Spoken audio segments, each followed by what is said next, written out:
Ho, ho, ho. Good evening, everybody. Welcome back to episode 40. We didn't count last week. That was the anniversary show. WrestleZone Unfiltered. We are back. Little holiday cheer this week. And as always, with me, my buddy from up north, getting ready for his next match in February of 2026. It's going to take a lot of work. Greatest exploit. Paul, how are you doing this evening? I feel lazy today. I don't know what it is, but maybe it's just the holidays, you know? I told you that's why I was late, man. I wouldn't. I'm going to take a 30-minute nap, 2.5 hours later. It's one of those days. Yeah, man, I'm telling you. Well, it is good to see you for the holidays. I hope you had a good one, you and yours. And I guess I'm going to sound stupid with this one. I'm assuming Christmas is the same thing across the border, or we doing something different up there? I don't know. I've never really paid attention. I think if we want to be technical, I think there's a couple small differences in the traditions, but it's exactly the same. Like, you might get a different type of sauce up here or something. You know well, I had to ask because, y'all had your Thanksgiving was like a week and a half, 2 weeks before it was here or something like that? Yeah. It's like a month earlier. Yeah. Something like that. Well, I am sitting here, so if you see me turning up toward the TV, I forgot about World's End tonight, and then I was like, oh, shit, that's tonight. And as soon as I turned it on, the first match I'm watching is Takeshita and Okada. And, you can see it. I'm sure you'll see TikTok, Instagram, whatever, but Okada goes over by screwing Takeshita literally with a screwdriver. So, and now we are, the semifinal second match is the Protostar, Kyle Fletcher versus Death Rider, Lita, John Moxley. And with all the losses Moxley's taken here recently, I'm kind of surprised he made it this far. I didn't think they would go that far with it, but different story for a different day. What do you think, Paul? How do you think? What do you think that ending to Takeshita and Okada? Oh, I haven't seen it yet. I haven't. He hit him in the head with a damn screwdriver. Oh, it's a good old Canadian classic finish, the Abdullah, the Butcher finish. We'll have a match, and then I'll hit you in the face, and then I'll go over. Just a lot less blood than what old Abby used to do. Oh yeah, those two fellas are safe. I know someone tried to take the piss out of Takeshita for some stuff, and it's like, oh come on, you're not the world champion. I know that's a little bit of a fun argument. I'm not taking it too seriously, but it's like those guys are two of the best right now. Well, you had sent me a thing to fill out, and I know you said some of it was for Discord, but let's go over a couple of things on what we thought was I don't know, hell, let's pick one, start one, match of the year, wrestler of the year. Okay, so the one I have at the top of my list is nice and simple: best male wrestler. All right, you want to? We'll alternate. You want to start this one, or you want me to start? I could start this. I think I have a bunch of different names in mind. I know Kyle Fletcher's been kind of thrown around because he's had a really successful year, but I think there's been a couple like underdogs, like guys in the lower card who are still having phenomenal matches, just not getting, like, I'm a big fan of Shingo Takagi. He's always having good matches. He's just never the Dave Meltzer 5-star kind of guy, but someone clued me in on Mystico's year, and I'm starting to see the light a little in favor of Mystico because CMML's been super hot, and he's been the kind of lead person for it, and he's been all over the world. And it's like, I like these arguments. These are really good arguments. Do you have a couple people that you kind of? I would put it like, give me three that you would say. These are the people I would put. I thought about it. And I even thought about it to the point to where I at least tried to give WWE the benefit of the doubt and throw somebody in there, and I couldn't. I mean, Cody's just Cody. I mean, he's kind of gotten stale, kind of like Roman did, but it's caught up a lot quicker with Cody because that, there was a lot of different elements to that Tribal Chief 4-year run, and. I mean, you saw a little bit of a heel Cody with 2 weeks ago with Nick Aldis, but not to cut you off, but that's sort of a repeat of what was going on in AEW. They didn't like babyface Cody, and they started to turn. Well, So it's you know, I don't know what they're going to do with him there, but I've told people, you know, you want to go back and watch some stuff. I mean, he makes a great condescending heel. Watch some of the promos he did in TNA when he first came in. I mean, so, but again, I got two at the top of my list, and they're 1 and 2. I'm gonna give you two. Two for me was Fletcher. I thought Fletcher had a phenomenal year. They did a great job, you know, elevating him. I mean, you go back and look at where he was a year ago from today, but then I kind of go to your formula with certain things that you love, and I mean, who had a better year than Takeshita? Come on now, he won the G1, he won the IWGP, and up until tonight, I cannot remember the last time his shoulders got pinned in AEW.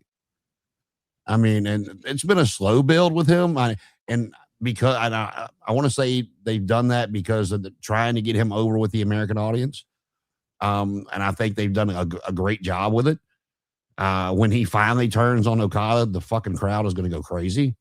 But I mean, you know, when he's finally had enough of the, you know, and whatever, and he might get involved in the finals tonight, you know, with the way he lost the match. But I mean, to me, you know, who's had a better year than Konosuke? Yeah, it's really hard to argue against someone who's in more than one company.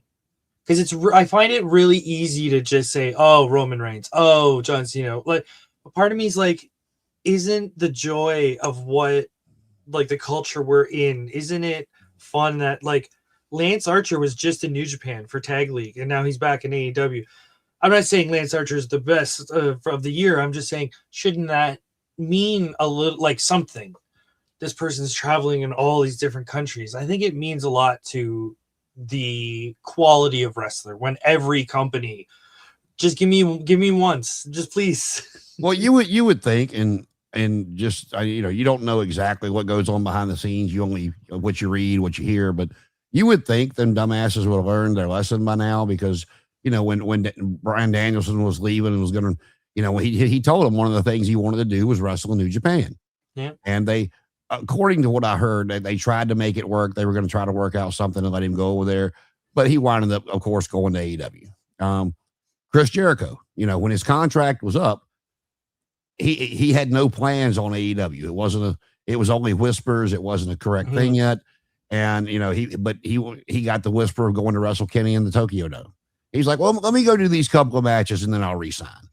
I remember correctly, he did 3 matches in New Japan over that period, and it was literally, what's your biggest show of the year? What's your second biggest show of the year? And then I'll do your biggest show of the year again. Boom, boom, boom. And That's where I'm going, run. Yeah, and where I'm going with that is like they, you know, we're talking about Takeshita and Lance Archer, these other guys doing all that stuff, and that's the old territory days when they could bounce back and forth and stuff to that nature. But you would think that. And maybe they just don't care. I mean, TKO seems to be doing whatever, but you know, that you would think they would have learned by now with 2 stars of that nature, you know, losing them because of them wanting to do outside projects, that, you know, maybe we need to relook at this stuff and, you know, word it in the contract to where we'll let you go do it as long as, you know, ... Yeah. You know, that you're not champion, you're not going to miss one of our shows that we're going to have you on, which is understandable, you know, with them being the size that they are. But, you know, you would think, and that's, we were going back and forth with that on early on Messengers, like, you know, with whatever agreement that AEW's got with New Japan. I mean, WWE's wanting that global dominance. So I'm sure they're sniffing around. I think there's a lot of trust there, because I have to be able to trust you. Okay, did you ever hear the story of New Japan and TNA's relationship that kind of broke down? I do, but refresh my memory, because I think it was like 05 or something like that. New Japan sent a bunch of talent, including Okada, and they didn't know what to do. They had no guidance, and they're there for excursion, which means go to that company, learn from them, and come back in a couple of years. This is when they gave Okada, arguably like the Wayne Gretzky of professional wrestling, a gimmick where he was Kato from Green Hornet. He was Kato. And since then, and I think there was a bit of mistreatment of Naito as well, who went up to be like their Shawn Michaels, let's say, for the sake of argument. Ever since then, New Japan's like not trusting these white people at all. Well, now, I mean, you look at TNA's history, and it's not, but it's like WWE, that was one of the things that I hated with Vince, in the 80s and 90s is like, he brings in somebody the age. We'll use Dusty Rhodes, for example, but he brings in somebody. He kept Dusty's name. That's probably a bad example. But like, all right, Big Boss Man. If anybody was watching wrestling, you knew that was Big Bubba. But, TNA, when, if you remember right, when Nigel and Bryan Danielson left Ring of Honor, they were wanted by both companies. Nigel went to TNA, Bryan went to WWE. Now, WWE flipped his name, but they bring Nigel in as Desmond Wolfe. And I'm like, do you not think we don't know who he is? And then they bring the Young Bucks in as Generation Me. And everybody, I mean, I'm hit or miss on the Bucks depending on what they do. But I mean, everybody knew who they were. And it's like. And Generation Me is a bit. I feel like that's more of a tagline than an actual name for a team. Like they should have been the Young Bucks. Generation Me, you know what I mean? Like on the movie title, they always have something at the bottom there. Yeah, it's like bringing in, when he brought in the Road Warriors all those years ago, everybody knew they were the Road Warriors, but they just dropped the Road Warriors and went with the Legion of Doom, and then finally, I want to say a year into it, there instead of Hawk and Animal, it was Road Warrior Hawk, Road Warrior Animal. It was like, oh no, it took you a fucking year, okay, but yeah, so I mean, yeah, to me, I mean, I like I said, Fletcher's had a great year, and unless they just completely screw that up, I just see him going further. I mean, he's young. He can definitely be the face of the company in a couple of years if they continue to build him. But for me, my male wrestler of the year is Takeshita. Yeah, it's hard to argue some of these names. Like some people are their highs are so high that it's hard to like even if I disagree, it's hard to argue. You know what I mean? It's really hard to create that banter, even for entertainment. But so the second one we have up on the list is who is the best female performer? What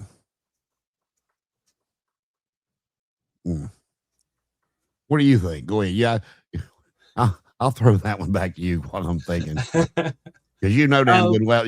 Damn good well. There's one that I'm not gonna say. So, you're not gonna say? Oh, that I'm not gonna. I mean, you can say her name. Does it rhyme with say? Well, she dropped 2 of those titles on Collision this week. It's like using the argument we were using earlier. She has traveled. She has worked. I think there's not the strongest argument for Monet. I think her work is sort of basic. I don't know. It's not clicking for me this year. So it's hard for me to really say it was her. I don't know. It's hard. Okay. I feel like I can just say who like my favorites have been because it really feels hard for me to. I've been loving that 70s show, Jamie Hayter. Like Toni Storm has had a hell of a year. It's hard to argue like her character work and big matches. Yeah. Well, I'll tell you. All right. For me, the best year has got to be Toni Storm. Just everything she's done, and my argument against Mercedes is that just because I don't like her doesn't mean that she hadn't done her thing. But my thing with Mercedes is they're throwing all those titles on her, and she's getting her way because of who she is and what she puts in her contract. It's not that she went out there and got over. And I know, but isn't that a good story in itself? You know what I mean? In this like meta American wrestling where kayfabe and reality are a bit kind of weird. I think that's a cool story. She is pushing her weight around and getting those belts. You know what I mean? There's a part of me that thinks that's a little fun, All 93.5 pounds over. But as far as that, I'll go with Toni for female wrestler of the year, but I've got 2 for most improved. And okay. I know one some people might agree with, others probably this one they probably won't. But Maxine Dupree for what she started as, and coming out and winning that damn Intercontinental title from Becky. She's not great, don't get me wrong. But from where she started that with that whole male models gimmick and everything. Hey, growth takes time. We can't, it does. But for if you're gonna put the females on TV on AEW for me, give me Harley Cameron 8 days a week, man. I love that little girl. I mean, first off, and go ahead and call me misogynistic, whatever, but she's so easy on the eyes. and then And then that damn Sasha Banks, Mercedes Moné, purple haired puppet and the stuff she does. And, I love Harley Cameron, man. But her and Maxine Dupree have both improved immensely. I'm still a little on the fence about Harley, and I don't mean it in a sense of I think she's bad or anything like that. Because I'm watching it and I'm just sort of like, this is a wrestling show, and I don't know. There's something that she seems so out of place on a wrestling show. I know she's being entertaining. I know she's probably a great laugh to be around. She's probably super fun, but there's something that just makes me go, she would be so much better on Sesame Street. Like, I don't mean that as an insult. I just picture her as like Miss Rachel or something, some sort of like kids entertainer, high energy. It's like, it just seems so out of place in wrestling. Well, do you remember when she started, when they brought her in, what she was doing? No, I remember they did a little bit of the ventriloquism, and then it got weirder. Well, see, yeah, but the puppets hadn't come out yet. When they brought her in, I forgot who all was with him, but it was QT Marshall's little stable, and they brought her in, and she's like, she was apparently had some kind of pop hit somewhere, or she was trying to become a singer. She's got a very good voice, and they had her come out and she'd be singing something, and but the way she was doing it was drawing so much heat. It's like what do they call it? An idol gimmick. Yeah. And like I said, I don't even know how that whole QT Marshall stable faded away. I want to say John Morrison was part of that too, but before he started doing the MXM thing. But and the couple of times she got in the ring, it wasn't like a match. It was attempting to take a bump. And coming from there, because I was like, get this bitch off my TV. And it was awful. But oh, God bless Almighty. Moxley just dropped Fletcher on his head from the top from the Bulldog choke. Yeah, but but from where she started to where she's at now, and like we talked about, was it last week with the anniversary show? All these days are running together. But it was a surprise for me personally that her and Willow went over. I expected Tony and Mina to win those titles because Tony's Tony, and it immediately makes those titles mean something. And then you could take them off. So I thought they would put them on Tony just to get the title established them. Yes. And but they didn't. And I know a lot of people like Willow. I'm kind of hit or miss on her stuff too. And but yeah, I mean, I know Harley is not no catch as catch can Harley race out there. This is but from where she started versus where she is now, Maxine Dupree, same for me. It's like you what you're saying is like the best growth of the year. You can't. I mean, you don't have to like either one of them, but if you go back and watch where they started, you can tell how hard those girls have worked. Next one on the list, we might have very, very different answers. Oh, I'm sure we will. Best tag team / faction. See, the way I read it, and it might have been somewhere else. It might not have just been your sheet, but it was. I saw a best tag team plus best faction, and I'm like, because I was trying to think of a tag team, and I was like, and I haven't watched what you have in New Japan, so I'm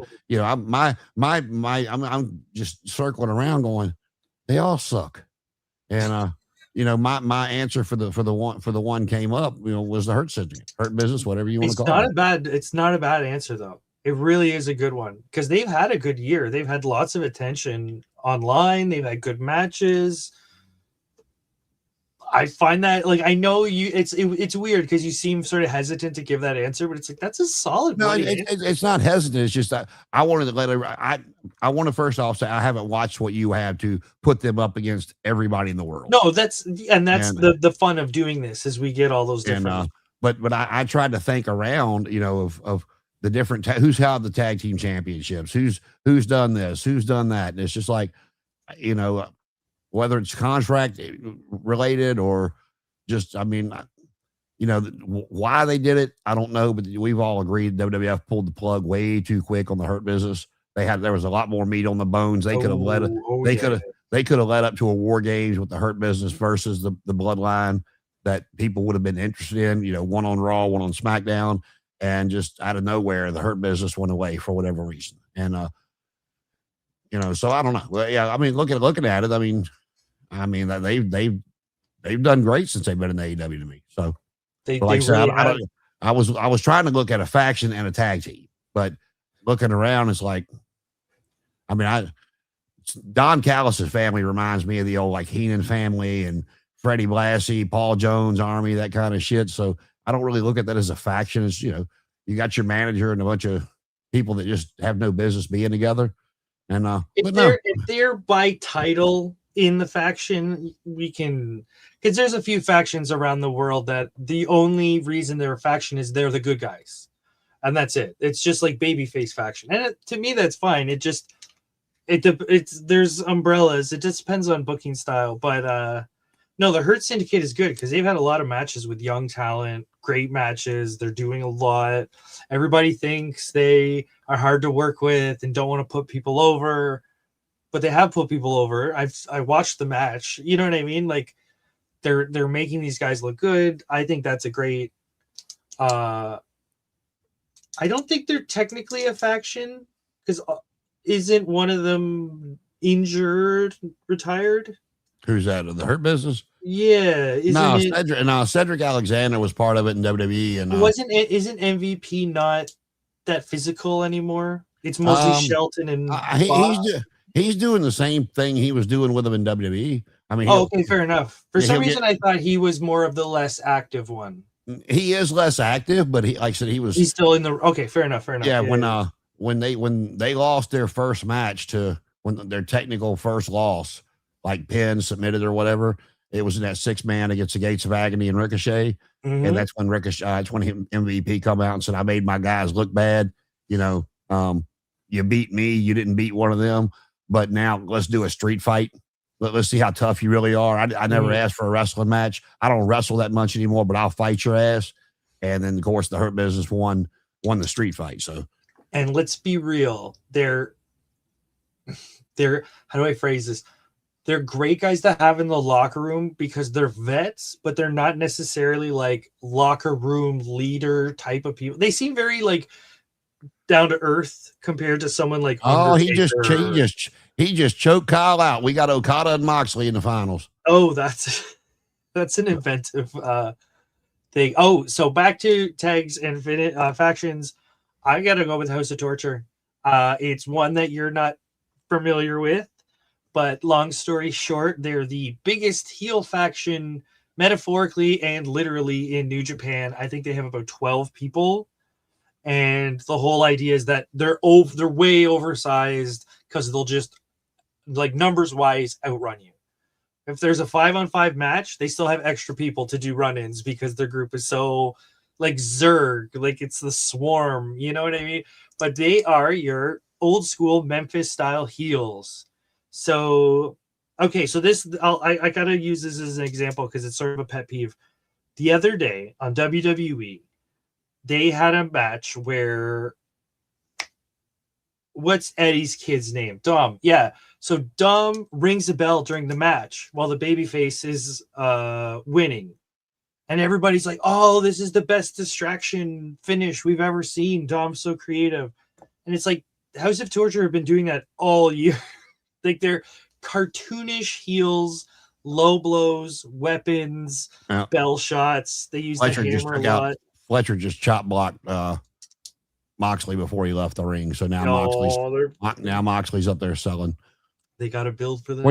Well, you talk about that, and I mean, you'll know better than this than I do because but I've heard it for years. They said Bischoff got the idea of the NWO from New Japan. I think it was the IWF had come to New Japan, and New Japan is traditionally always faction based. Like if you were good to go there, they would slot you in a faction, even if there's no reason to. They're just gonna say no, you're a heel faction. Well, that's kind of like the old school WWF. If a new heel came in, you got a manager, whether it was Lou Albano. You go right to this person to try to give you credibility from the get go. Only if you're John Moxley or Dolph Ziggler. Like if you're only there for one show, they won't put you in a faction. But if you're going to be there for like a month, Lance Archer was part of Suzuki-gun. Yeah, that you know what I mean. They just go here, boom, here you go. So from what I remember, the IWF came in and they just said, "Well, there's enough of you guys to be your own faction. let's just do that. And then it steamrolled into this invasion. They're coming to get us. And because of the structure of the booking, all those guys were always on the same team in a big team, and it pays off. But yeah, that's where that invasion storyline first came from. That's back when you could do a I've gimmick and no actually one sit here would and see try it. to, I've sat here and tried to think of some factions as well. And there's, I mean, it's like, are there really any factions happening over here right now? I mean, because you've got the Bang Bang Gang, but hell, 3 of them are injured. Yeah, and that's kind of a small faction when you're talking about like groups. Like the Hurt Syndicate is also 3 people, but you know they're bigger, they're vets. You know, like I'll tell you, my pet peeve with them right now is there's a couple of people. Will Hobbs, of course, we've talked about that. If you're not going to bring Cedric in because of his his wife's past heat that she had, that's fine. I get it. Whatever. But that Will Hobbs and there's a couple other ones that you could have put in there. I mean, even as recent as, you never know how they will do as a heel, but I mean, take Kevin Knight, for example, have them a tag team match against Speedball and Kevin Knight, you have Kevin Knight turn on Bailey, and then you put him and Shelton as a tag team, let Bobby go after the world title. Quick aside, I did watch a CMML show recently, and Kevin Knight in CMML is a heel. Oh. I guess it's just, American, bad guy, boo. Just like America does for everybody else. But he was a second for John Moxley, which for AEW watchers is odd, to say the least. But, hey, maybe they sent him to be a heel down there for a reason. Maybe Bailey stays a face and Knight turns heel. Who knows? Well, yeah. You got the Ops as a faction. That's 4 people. I mean, but I don't know. Anyway, it's very much a non-American thing. The group I do this with, we watch a lot of Japanese wrestling, so that's why it's more /faction, because there's a lot of they're all part of this big group anyway, right? So it might be a bit more of a Japanese thing than an American thing, but you can have this one if your memory is any good. What is the best match of the year? You're going to disagree with me, and everybody else is too. But for me, and I don't want to say everybody else, but most people that watch us, that's watch, part of the All Elite Zone, are gonna scream at their TV. They might even turn me off for this. But for me, if you say Logan Paul, I swear to God, I'm quitting. No. Well, before I get to the match of the year, we were talking about factions. The only faction I can think of WWE has right now is the Vision. And to me, you can't even consider them right now. What happened to Judgment Day? Are they still around, or is that more of a scattered thing now? It's more of a scattered thing. It's not as solid as it used to be. And they're working it. They're working the whole angle of whatever. And as we're talking about top lady wrestlers, by far, if she hadn't got hurt, she might have got my vote. But by far and away, Liv Morgan had it in the WWE, in my opinion. But the Visions, where Seth got hurt, they had to reset. They brought in Logan. Now, just to be clear, the Vision is this dangerously, the one that Seth created. So they brought in Logan Paul to join them, and now they've Theory was under the mask. Hopefully he gets his run now, because I like Austin Theory. But anyway, but other than that, I mean, the bloodline's not there. You don't have, like I say, the Judgment Day. As soon as Rhea and Damian left, I love Finn Balor, but it kind of be, Dom is going to be great. And even from what I remember, like, it's very much not my thing, but from what I hear of people who it is their thing, the Wyatt Six is not hitting. It doesn't seem to be having the same charm as Bray did or whatever, but apparently there's been some complaints. And that's even from people who do enjoy that side of wrestling.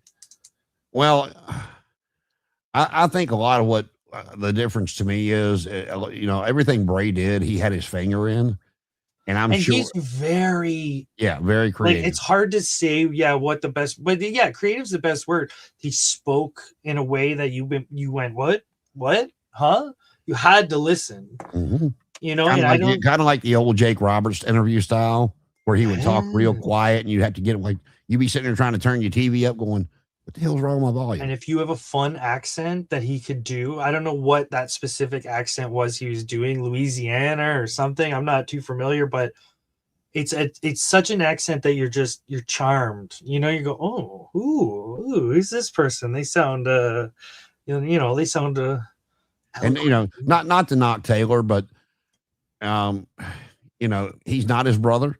If he was as good as his brother, he wouldn't have been out there going, all you have to do is believe. Even Now, though that was a great bloody gimmick. Oh, and that, and I'll give this, I forgot about Solo and his MFTs, but that was a great, I'm not a big Solo fan, but he actually cut a promo a week or two ago and he was talking directly to Taylor, Uncle Howdy, Bo, whatever you want to call him.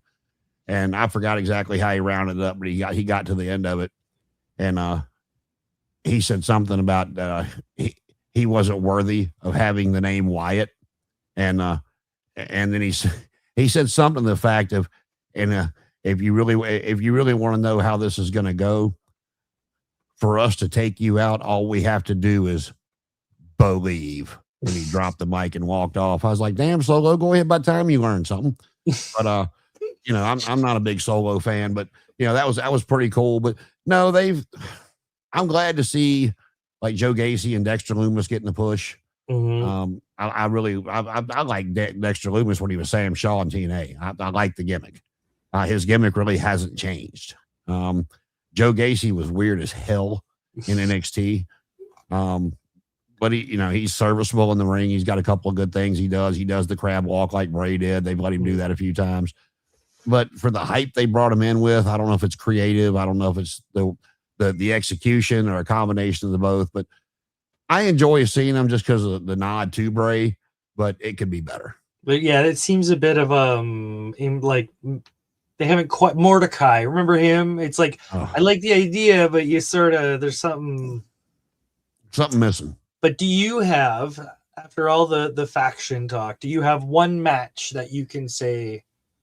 You like me putting that off, did you? Yeah, I can give you a bit more time. I don't need any more time. I knew what I was going to say. But okay. I was making them because I know that people might they're going to scream. But for me, was Cena Styles. How could you say that? I said for me. No, I wasn't. It wasn't a rhetorical question. How could you say that? What in your heart made you go that one? Like, is there a specific feeling? Is there a moment? Is it like just elaborate? I'm not trying to argue. I'm just trying to elaborate on it a bit more. Like I said, I've never been a huge Cena fan as far as the character on TV. I like the Doctor of Thugonomics. I used to get a kick out of that. When he come out with the damn master lock around his neck and the all the little raps he would do, and it would end with a cuss word that he wouldn't say. He would just hold the mic up and let the fans say it. And then, we got the Super Cena, kind of like the Roman Reigns effect. There was the same thing with them getting shoved down our throats over and over again. And when he wrestled Punk, you're never going to get a 5-star classic wrestling match, catch can out of John Cena. I don't care if it's prime, young or old. You're not getting, that's not who John Cena is. But he's very good at capturing emotion. And I would use the word storyteller for John Cena. That's the skill he's the best at. And when he wrestled Punk, even though he was still doing the heel thing, I didn't think anybody was going to get any better out of him between the promos and the actual in-ring payoff, and beating Punk as a heel. And, he didn't have any TV time leading up to the Styles match. He was committed and doing other things, which if you listen to the podcast, he had actually taken time off. He wanted to do the full year, the 200 dates and all that stuff. And they're like, no. He said, the company looked at him and said, no, we don't need that. How about 38? And well, he's like, apparently they don't do that amount of shows anymore. So it was more of a, we don't really do that. And that's, it could be it too, but but I didn't think anybody would get any more out of him than Punk did. And then they were basically asking him, hey, what do you want to do? Blah, blah, blah, blah, blah. And, he said when he first brought AJ's name up, they're like, well, that's what you want to do. He's like, no, let me do it. He said, let me put it to the fans. So he said he made the tweet about, AJ, and he said that it just blew up. The fans were like, hell yeah. And he said, so he and AJ never had the one-on-one promo to build up. It was just, him on Twitter and AJ cutting a promo or two on SmackDown, I guess it is, or whichever show he was on to lead up to the match. And then they, it started off great. Cena comes out first, and then he hands that piece of paper to Alicia Taylor to this match. Yes. As soon as he said that, yeah. It all done. It came out in his TNA gear. Yeah. AJ comes out in his TNA gear. Just clicked for me. And then, Cena was like, and he went over there and he handed the piece of paper to Alicia Taylor, and she starts reading off about the face of TNA, the boss of the badass boss of the Bullet Club, and a couple other things that, and let's see if he can beat up John Cena one more time. The face that runs the place. I mean, he whatever he wrote down, I mean, you can go back and watch it if you haven't seen it. That was him. I mean, that was not something they did in the back. Cena wrote that himself for AJ. And you see AJ a couple going, he's over smiling, nodding his head, and like when the Bullet Club was announced, he was like, "Oh shit," I don't know if I can say that here. But then they went out there and proceeded to give you shit. I mean, I'd put that match up against anything Cena's had in the WWE, and all. It was a tip of the cap to wrestling for the past 20 years between the RKOs, the Sister Abigail, the Tombstone, the Sweet Chin Music, you name it. They, and it just, all the false finishes with all those different. It's like going to see AC/DC and they just start hitting all the classics in a row, and you just flip out. I could totally see that. Yeah. Like so for me, that was. It was a bit of nostalgia, two guys that are, in their mid to upper 40s that went out there and like I said, was it Okada, Omega in the Tokyo Dome in their prime? No, absolutely not. But so if that's what you're looking for, don't go watch the match. But it's storytelling at its finest. It's a tip of the cap to professional wrestling for the past 2 decades. And I would say they pulled it off. Tremendous. I would say it's the closest thing that WWE has to long-term storytelling is those kind of moments, because they encapsulated, like, I can at least understand it as a non-fan. These were his rivals. These were, you know what I mean? Like, I can get it, but it's like they don't hit that mark too often. But when they do, wrestling is so good when you manage to hit those kind of marks where everyone goes, I get it. I know why he's doing this Sweet Chin Music. I know why he's doing this. Oh, I get it. The RKO, oh my God, they hit so many different people's finishes in that match. And it was just, like I said, it's not for everybody, if you're looking for those hard hitting, no promo matches or whatever, but I would be willing to. AJ, of course, has had better matches in his career. Someone called it a series finale. And I kind of like that, because in a series finale, they're going to hit back all the old jokes. All the old characters are all going to get a nice nod and a bow. Yeah, they kind of did that a little bit. And it wasn't and it wasn't heel Cena. They got up, they shook hands, they hugged, and put the other one over. And and it wasn't like Cena dominated AJ. It took I would put that match up against any Cena's ever had in his career. Mm-hmm. Cena's definitely not a wrestling style that ages fast. Like, he could wrestle another 10 years and still work the same style. Just, you pull it back a little bit, but he's no Rob Van Dam, he's no Ricochet, he's no Dynamite Kid, right? Like, he can work this level, just slow it down, multi-mans, blah, blah, blah. But I think he just wants to get out. Did you see him walk recently? Just what I've seen in the ring. Someone showed a video of him after a match. It might have been. Allegedly, let's say this. I saw him walk. He was in his ring gear. He had his boots, his knee pads on, and he's kind of hunched. And he's got let's just say for the sake of it, a bit of Mick Foley going on in his walk. There's a bit of so I think there might be a little bit of that might have been after the Brock Lesnar match. and it's like I could see that just being soreness from after a match, like your back is kind of jammed up. Oh, I landed weird. But I think that's what has starting to happen a bit more, and he's like, I gotta get out. I gotta get out. I heard more than one, it was several people that I heard talk about it before Scott Steiner actually physically retired, that when they saw him get out of a car and walk, they're like, how's this guy going to go wrestle? And they said then he got in the ring, and they're like, don't get me wrong, he's not a cruiserweight out there like he used to be, but he still performs the moves. He can still. But how is the guy that's struggling to do a step on a staircase going out and doing Hurricane Ranas? You know what I mean? Like, no, I do. I mean, it's baffling to see it sometimes. But yeah, so that was my match. What about yours? Okay, I'm gonna go a bit weird. I am going to say, I've always New Japan.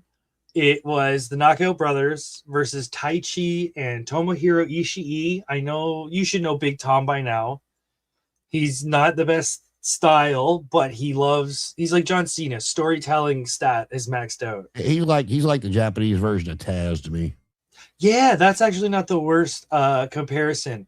For people who don't know, Taichi is a similar wrestler in the sense of older guy, basic work. He's on his way, down. He's not going to be world champion, but he's good at storytelling. He's good at kind of putting the work in. And so you have two sort of experienced vets, and they have, let's bring the young guys out. And the young guys have something to prove. We're here. We're the champs. Fuck you. And Taichi and Big Tom are vets that don't take no bull crap. So it was a little bit of two bulls hitting full speed, and it was intense. The story's great. Guys are physical. When you see people hit each other and you see the sweat fly off of them, it just hits different. There's something there that you can't, point at or encapsulate. There's just that intensity that makes you go, oh shit, okay, that guy hit him for real. And that match made me feel that more than any match I've seen, where I love this word in wrestling. Maybe this match is real. All the rest of it's fake, but maybe for a moment this and that we've talked about that before. That's what I miss of the kayfabe era is, and when you see guys that are bleeding to death on TV, then you see them on Twitter going, I love you, man. Because as a fan, just give me that suspension of disbelief, just that much. It's all I ask for. And you speak of tag teams and stuff like that. I don't know if you've seen or not, but since they were fired from WWE, Dijak and Baron Corbin are in MLW as the new Skyscrapers, and they are the tag team champions. And they actually look pretty damn good. I haven't seen a full match, but I've seen clips of something they do, and I'm like, damn, all right, go ahead. I think tag teams coming back into style. I think a lot of even people in the indies, there's a lot of like, we should be a tag. We should push as a tag. We should really XYZ as a tag. So I think it's really coming back into like a wave of popularity. You know how every so many years, what are they called? In the 70s, the pants that flare out at the bottom, bell bottoms. Every so often, those come back into style. And that's something those never need to come back into style. Come on, get in here. I don't know who he's letting in. Okay, lay down. Sir, go ahead. Is that the cat or the dog? The dog. Uh-oh. Yeah, but like I said, I don't know. I mean, you're not going to get the emotion from anything that like I use Ricky Morton as an example all the time because, I love hearing people talk about the riots he almost caused, up there selling the way he could, because that's back when people still believe, that they hadn't come out yet and said, hey, it's entertainment, man. They hadn't done that quite yet, but I think there is a little bit of a separation in your mind. It's like when people talk about CGI. Like if I'm watching Spider-Man and it's all CGI, your brain goes, that's fake. And it kind of pulls you out just that little bit. But when you watch like The Thing from the 70s, that's a real animatronic. That's something actually there. And your brain goes, oh my God, that's real. That's really there. So sometimes when you see a match, like I'll give credit to a lot of the classic guys had this down. There's a certain intensity when people start hating each other. You go, that's real. That guy actually, if that guy hit me with that, it would hurt for real. Yeah. Well, you know, And that there's no replacing that in wrestling. I don't know if you've seen it, and it's not because I don't like the guy, but Maven has a podcast, and if you remember that guy, Yep, and it's not that I dislike the guy, but one of his sticks on his podcast is he's telling you how they do certain things. Yeah. He's explaining it to you, and anytime I see that part, if he's interviewing somebody, I'll listen to the clips. But me personally, he starts. Well, let me tell you, nope. And the reason I do that is, if I got tickets to go see David Copperfield, but before I go, I get a video of this is how he does this. This is how he does. Why the hell do I want to go? I mean, why? Okay, I think this is just a personality thing. So here, okay, rhetorical question, but you might get what I'm trying to say here. Do you watch DVD extras for movies that you own? Like, are you a person that watches the Matrix edition, like deleted scenes or how to blah blah blah? Like, is that honestly, it's a movie to movie thing. That's fair. That's totally fair. I think I've seen every extra for the Matrix.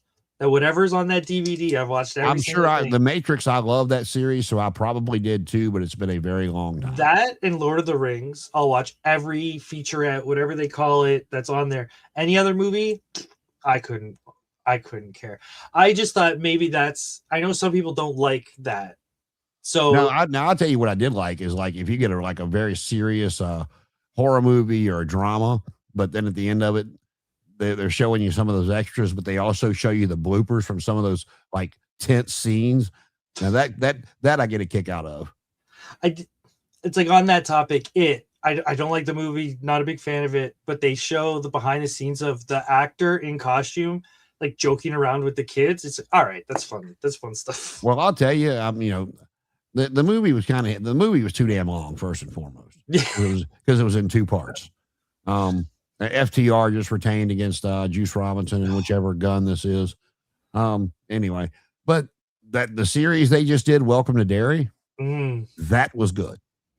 That's about the clown or whatever. It's about the beginning, and not to give you any spoilers, but if you go watch it, they're going to have 3 seasons of it. And one of the girls in the series, at the end of it, he's talking to her about, I came here because your son, Richie, is the one that kills me in whatever year it was. And, she's like 11, 12 years old. And he's talking about her son in the future. And so alarms going off. Well, that was a reference to the 80s films. No, I know. Yeah, it's just weird. I know. There's another vampire movie where they do. It's something to do with babies and the babies having kids, and everybody goes, don't say that. And the thing with him is the way it's explained, he's not a time traveler, but he sees kind of like the Marvel universe. He can see all the strings at once. Oh, yeah. The time he can see all the timelines at once. He's an observer. He's a watcher, whatever that character. So he can, he can go on whatever string he wants to go in.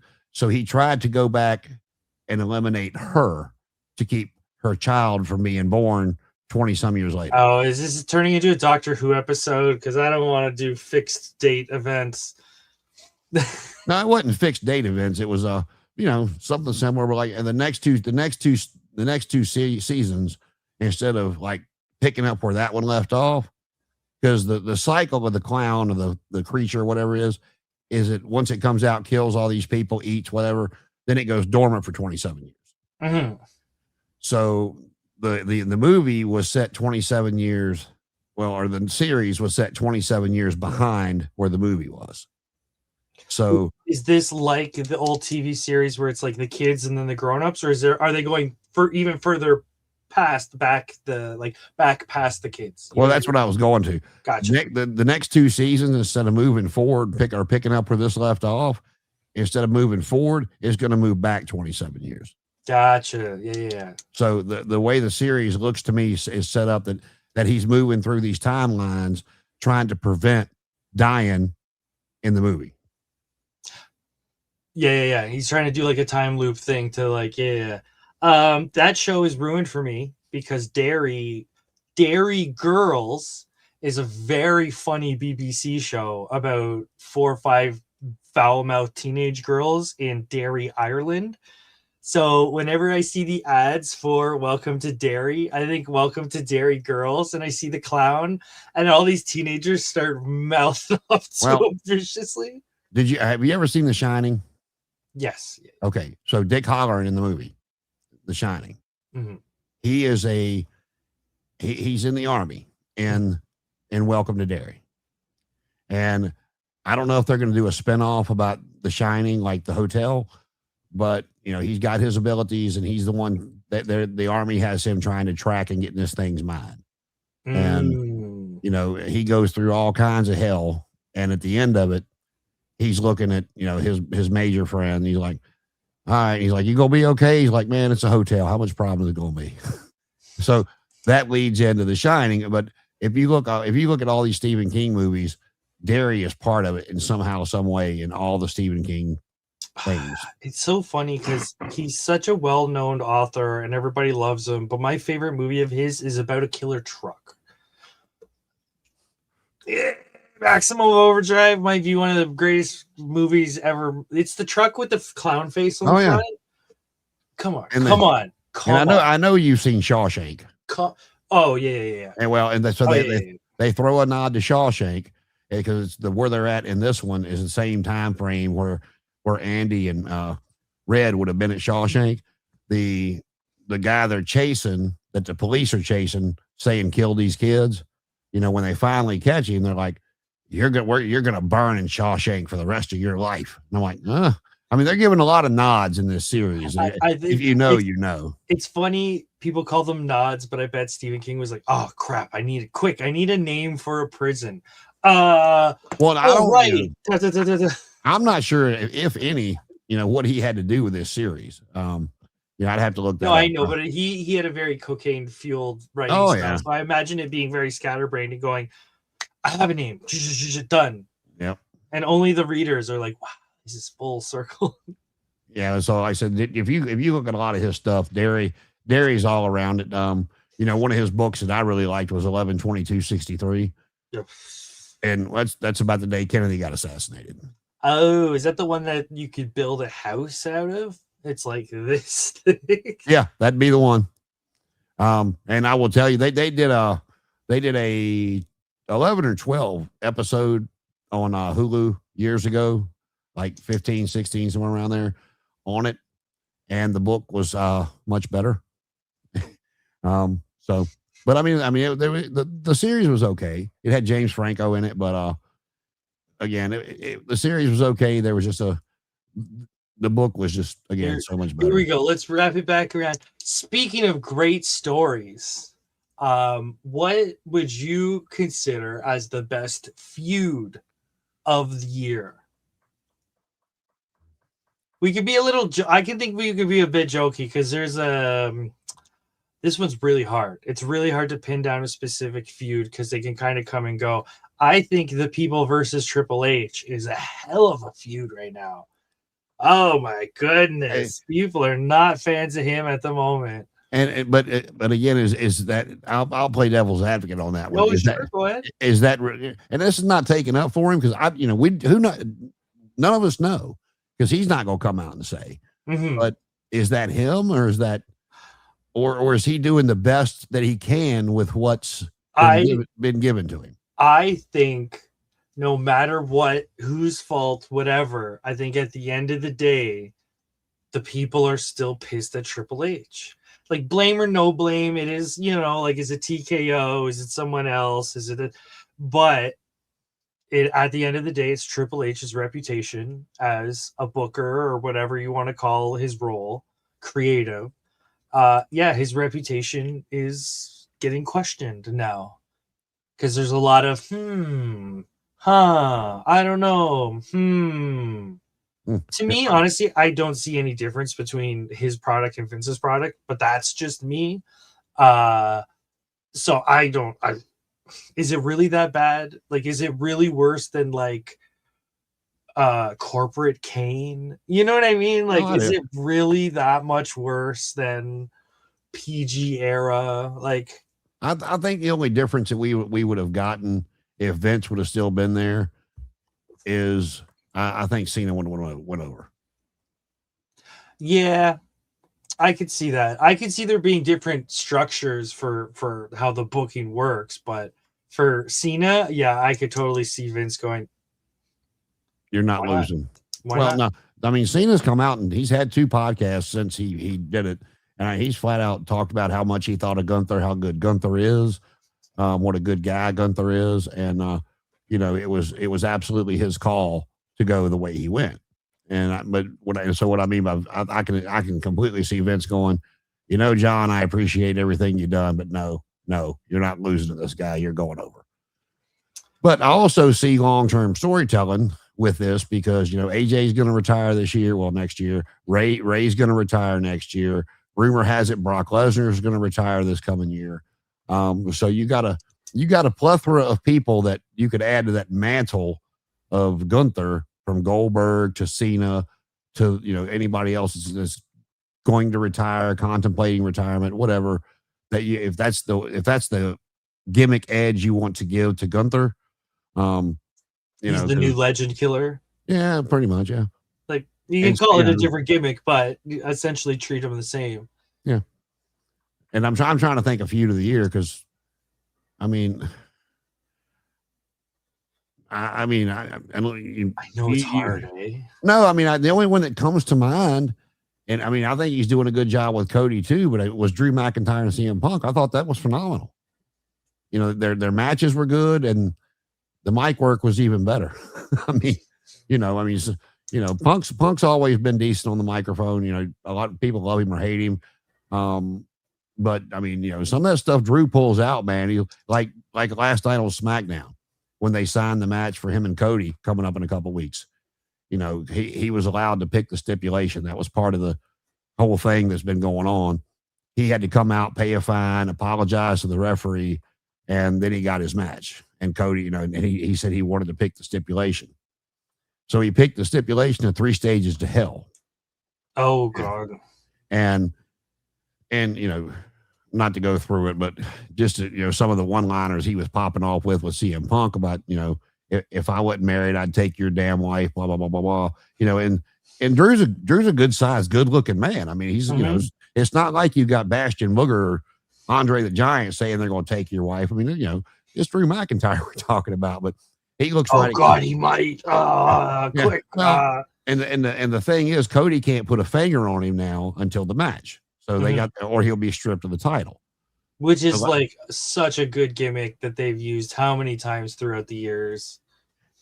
It works in certain places. And it worked last night because after the whole thing was going, and Drew got his match and he told him what he was getting, what stipulation it was.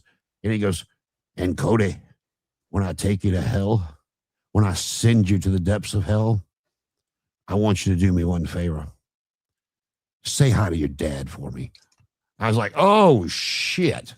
And so yeah, I mean, I like Drew McIntyre. I mean, so like I said, I'm the Death Riders were all over the place with who Moxley was defending the title against. Ospreay got hurt, so there was not really that him to throw in there with a feud. Joe's kind of pissing off everybody here toward the end of the year. So yeah, I mean, yeah, that was the one I came up with was CM Punk and Drew McIntyre. Yeah, that's really actually that got me thinking. Wasn't Hangman and Swerve this year? Or was that last year? Last year. Oh, okay. Because I was like, those guys are really good together. I don't know. It's so hard to pick. Because whatever match that was when Swerve just came back like 3-4 weeks ago from being gone for like 3 or 4 months. Oh, right. Yeah. It all fades together sometimes. Oh my God. Yeah, that's why I said I racked my brain on who else had like multiple good matches and in ring. Oh shit, did he really just say that to him and this, that, and the other? Yeah. And like I said, Punk McIntyre was the one I kept going back to. Yeah, that's a hard one to argue. Yeah, I don't know if I can highlight one because it's really kind of been like a weird year, but at the same time, it's been a lot going on. I don't know if I can give an honest to God one. Yeah. Yeah, I'm really drawing a blank. It's so hard to kind of pick one. Just so you know where we're, I'll give you a quick break. We are the women's tag team titles. The Babes of Wrath defending against Athena and Mercedes. And Mercedes has Harley in a front face lock pushing her back, and my screen's got Harley's ass right in my face right here where I'm sitting. So, tag to Athena. You know, for the first 3 years she was in AEW, you didn't hardly see any of her. And she's been on TV quite a lot lately, which I'm digging. I like Athena. So, feud of the year, what'd you come up with? I got nothing. All right, mine wins. It's like I'm really kind of racking my brain because it's like I don't know if anything really stood out for me to go, oh, that one. A lot of it's been yeah, I might have to come back to that one. No major blood feud in Japan this year. No, there's been like stuff going on, but no like really boom kind of explosive stuff. You know, and I would give people the benefit of the doubt because, you know, that they're huge Omega fans and the whole Don Callis Omega feud that continues to this day. But Omega's been out so much this year. It's like, I think people forget how old he is and how worn out he is. Oh, I know what he's put his body through, but what is he, like 45, 46? Yeah, and his prime was like his trilogy with Okada is like 8 years ago. Like, he's not who he used to be anymore. He's very much on the way out. Oh, this is not a serious answer, but this is my joke answer for best feud. It's John Cena versus Hiroshi Tanahashi, because watching the two different retirement tours side by side has been very, very interesting. Well, you know, you talk about that. I think I said this last week on the anniversary show, but I was kind of interested in listening. I have not listened to that entire Cody podcast because Cody's was the one he did like 2 days after the match with Gunther. Mm-hmm. Like it was Saturday, and then I don't know if he did it on Monday or Tuesday, but that was brought up. The whole heel turn thing was brought up, and he said that, you know, he didn't mind doing it, but the way it was presented to him was, okay, we're going to do this. You're going to have Travis Scott. You're going to have The Rock, and to play off of to do this with. He goes, I was like, you know, me and Dwayne work well together. Mm-hmm. He goes, you know, Dwayne's a big fan of Scott and was telling me, you know, what he could do, and he goes, and then, you know, shit just went sideways. They're like, oh yeah, you don't have them anymore. And I'm like, well, what the hell am I doing? You know, he said, so, you know, we had to get out of it. He goes, because I didn't have those two guys to play off of it. I think they just did it to say they did it for the sake of doing it. Like, it's his final year. He's going to turn heel, haha. But I think that's been sort of an advantage for Tanahashi. Like, if we're putting them side by side, is that heel turn kind of soured some people because it's like, why are you doing this? We want to cheer you. You're retiring. We want, you know what I mean? Let us cheer you. That's all we want to do. And they said no. But when you go over and you look at Tanahashi, they say, well, we want to cheer you. He's like, okay, he's worked one match on every single show for the last year. And even if it's a 5-minute opening match, he comes out, he does the pose, he pops the crowd, he hugs the kids, he takes the photos, he signs the autograph. He's in and out. You know what I mean? We're not asking you to do a lot, but just shake hands and, you know, be like, do Bret Hart stuff with the kid. And every single show they've booked it as the last time. And it's like, oh my God, they've done so well at keeping that consistent. Well, I'll tell you, as bad as the Cena heel turn was, it served one purpose. Mm-hmm. And the purpose I'll give it that it served, no matter how bad it was People have to go back and think when Cena was coming in before this. He lost a Theory at WrestleMania. He lost a Solo at whatever pay-per-view that was, and he come in. And I don't have an issue with him coming in, as a part-timer and putting over the younger guys. No issue at all. It's what he should. It's the perfect role for that. It's what he should do. But for him, I know they wanted him to have that 17th title because that way it was one of their guys. It wasn't still Ric Flair. They wanted one of their guys to be the 17-time world champion. As I see the look on your face, and it's like, yeah, I get it. It's as shitty as it sounds. That's what they wanted. They wanted their guy. It just sounds so silly and like nitpicky to me. You can't even give Ric Flair the you know what I mean? Like, okay, now maybe he's not the best person to be up there, but historical lineage, heritage is the gem of professional wrestling. I don't know. I just see it as such a weird, odd focus, Well, and then, like I said, this is me throwing it out there and playing devil's advocate with it, is because with him taking the losses that he's taken up until then, how do you make it believable for him to be able to win the title one more time? He's got to cheat to do it. I will make I get that, because I was going to say this guy's retiring. He's on his way out. He's being worn down, but he's still somehow the best person at wrestling in your company. Isn't that a bit of a contradiction? But you're right. If he wins it as a heel and cheats, well, that works with the logic. That's how he's still better, because he's smarter. Okay, sure. And I mean, how many titles did Flair win as a babyface? I mean, let's be real about that. And it's like, personally, I wouldn't have put him anywhere near the championship level. He's like Jake the Snake now. He doesn't need the belt. He's bigger than the belt. We can just have John Cena do all these matches. Boom, boom, boom, boom. I think a problem was putting the belt on him, because that creates a weird, you know what I mean? Is he the best? I thought he was retiring. Is he on his way out? But why is he the greatest? Why, because even to go back to Tanahashi, he hasn't been in the heavyweight contendership for a couple years. Like, they fully agree he's on his way out.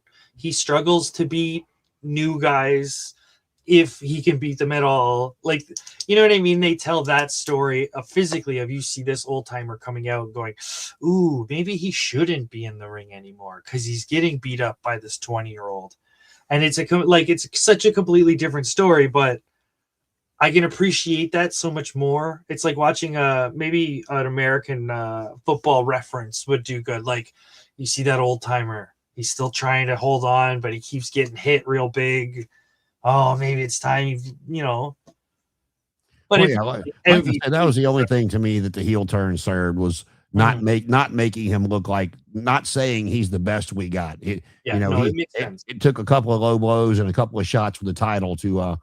So to me, it served its purpose for what they wanted to do with putting the title on him. To whether you agree with it, don't agree with it, could give two shits about it, but to say there. Now, if you listen to Flair talk, he's actually a 23-time world champion. There was just a lot that didn't get counted when he dropped the belt in Japan and Puerto Rico and had to go get it right back or something. Nor here nor there. Flair would be like, yeah, nobody's close to me. And there's been some few dusty finishes that it's like, do they count? Do they not count? What, like, you know what I mean? Where they kind of lie. It's like, technically I lost, but the next day they overruled it for technicality and I got it back. Like, is that, you know what I mean? Like, where does that? And they used to do that stuff all the time in the 70s and 80s. Well, I'll tell you, one of the most surprising finishes I ever saw was Willow just pinned Mercedes. They kept the titles, and she did it with a roll up. Hey. But it was like, everybody knew when David Von Erich died and they did the Texas Stadium show. Everybody, I mean, you knew Kerry was going to win the title. You knew Kerry was going to win, but he won with a damn backslide, which shocked the shit out of me. I was like, holy hell, he won with a backslide. Oh, okay. That's what, it wasn't the claw. It wasn't a dominating victory. It was, he won with a backslide. Odd finish. Yeah. It's like, people complain about roll-ups, but I find them as like a fundamental finish to a match. You know what I mean? They're like, oh, and they won with a roll-up. It's like, yeah, technically Bret Hart beat Roddy Piper with a roll-up.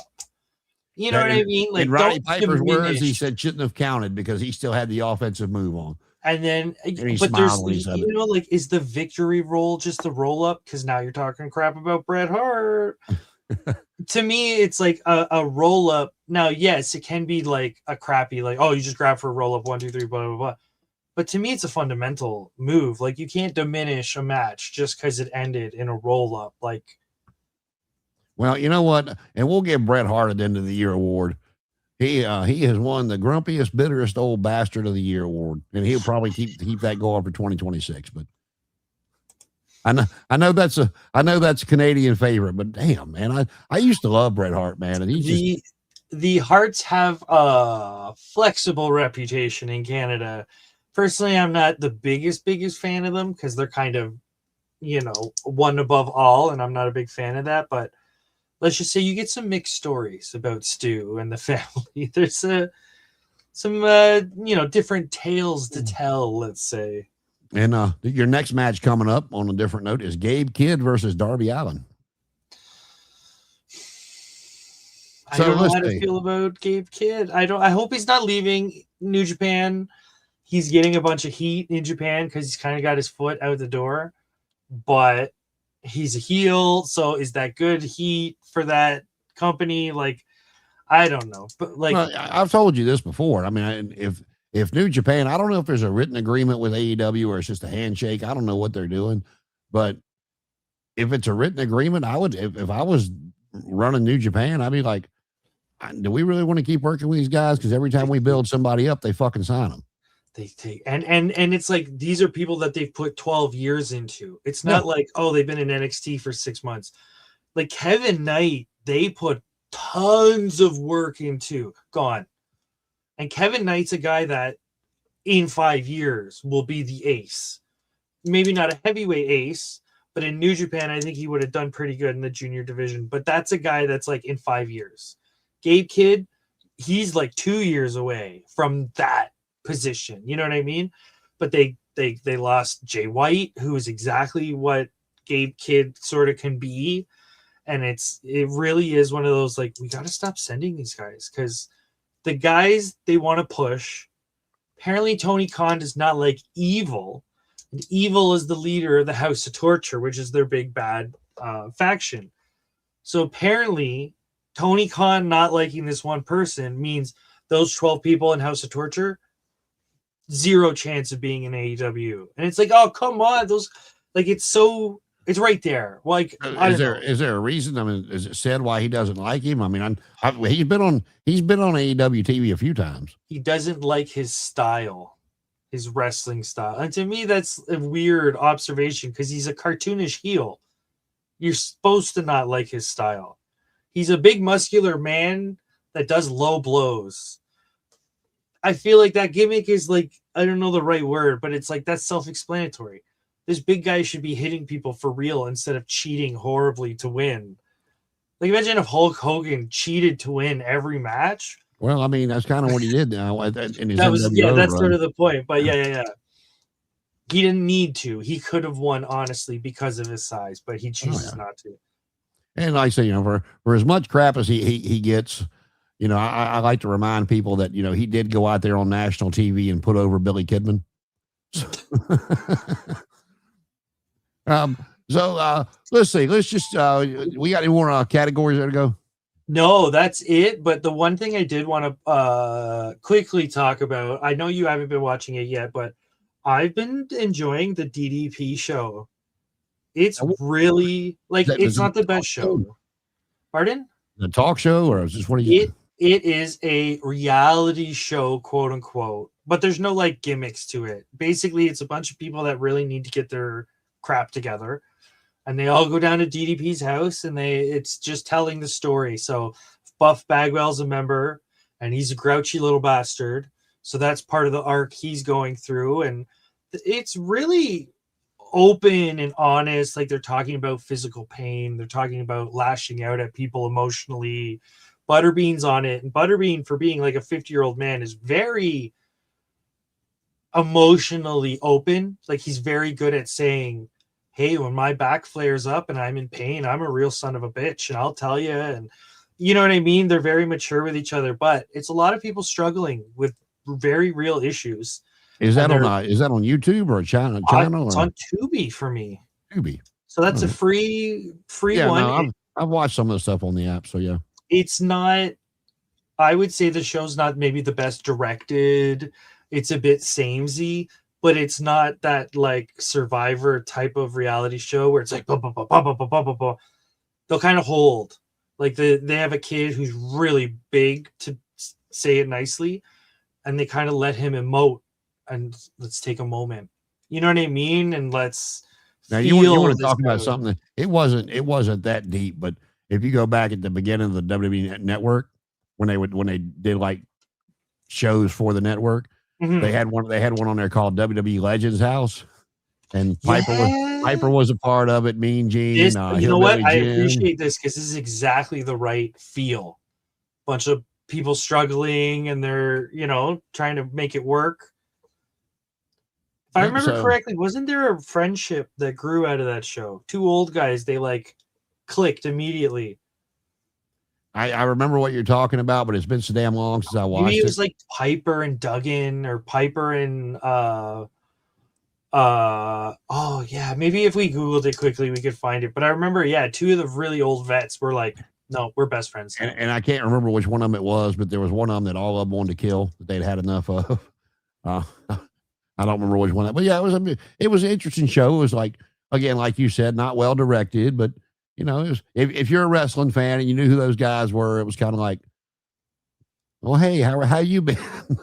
Yeah. And Oh, sometimes you need things to breathe and you need to like, I remember I forget what show it was. I want to say it was a wife swap show, but Mick Foley was emotional because this was 20 years ago, whatever.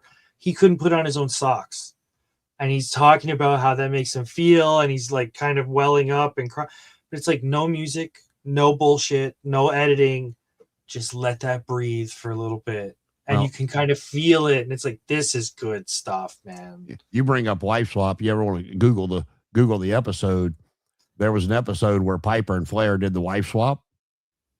Yeah, I want to. Was it Flair and Foley that did it too, or it must have been Foley and someone else? But I remember them Yeah, doing because it before wrestling. Piper. The funny thing was, Piper and Flair had been, friends for years and known each other, and but anybody that had ever heard anything about, Piper and Kitty knew they were homebodies. They didn't do this, they didn't do that, and Flair's Flair. I mean, he's just, he's what you see is what you get, and Mm-hmm. so when they did the swap,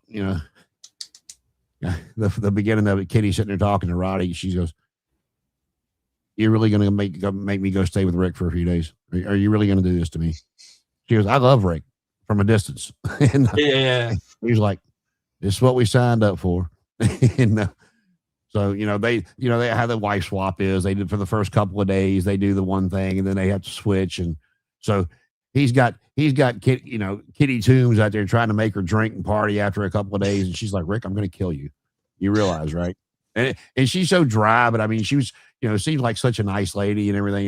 It had its comical points. I was like, I hope they're getting paid well for this. I would say that the DDP show might not be as comical, but there was a point where a lady just tore into Buff Bagwell when he was being a bit of a dick, and it was like, good, yeah, get in there. And you can also go back and find Gigolos where Buff Bagwell was on that too. Oh my god, You never heard of that? You never heard of that? He was on it was like a HBO or a Cinemax or Stars. Oh One of those. yes, yeah. It was a show called Gigolos, and he was on there. Him on the show, he's got a bad knee from an accident, and DDP says, well, the accident was caused by addiction. So it's like he's got the biggest bloody knee, and he's trying to do his arms like a touchdown pose, and it's like his shoulders are all cocked. Or is the episode where is the show filmed before or after his amputation? Because they had to take one of his legs off from the knee down. It's before, because he's walking. Before. Okay. It is before. Well, he's got a prosthetic now, so. What I really have been enjoying about this was filmed before Butterbean's last match. Oh, okay. He wrestled Minoru Suzuki a while ago. It was an absolute god-awful match. Probably one of the worst ever. But when you see what Butterbean looks like, he's walking with two canes. His back is like this. and he's like struggling to walk. I'm watching it getting emotional because I'm thinking he's going to have a match. It's going to be god awful, but he's going to be able to work. You know what I mean? Like you can see the process and you're like, oh, this is going to kill me at the end because they're going to show him like back in the ring. And it's like, oh my God. Have you ever seen Butterbean talk about the Brawl for All? No, but Butterbean is, just for a moment, I want to talk about this 60 seconds. Butterbean is part of one of the best comedic moments of all time ever in the history of comedy. And I will argue to the death of this. The funniest thing ever was on Jackass when, what's his name, fought Butterbean in a store. Johnny Knoxville, there it is. And Butterbean knocked him out like 2 punches. Bam, bam, bam. Johnny Knoxville's waking up and he literally, funniest thing, goes, is Butterbean okay? It's there's no beating it. You put the Three Stooges, you put, like whatever. Just him half dead going, is Butterbean okay? Yeah, dude, Butterbean's fine. He's fine. He's laughing 10 feet from you. Well, before I go back to the other one. Before I go back to the other one, bringing Johnny Knoxville, I never thought Sami Zayn would recover from that match he had with Knoxville at WrestleMania.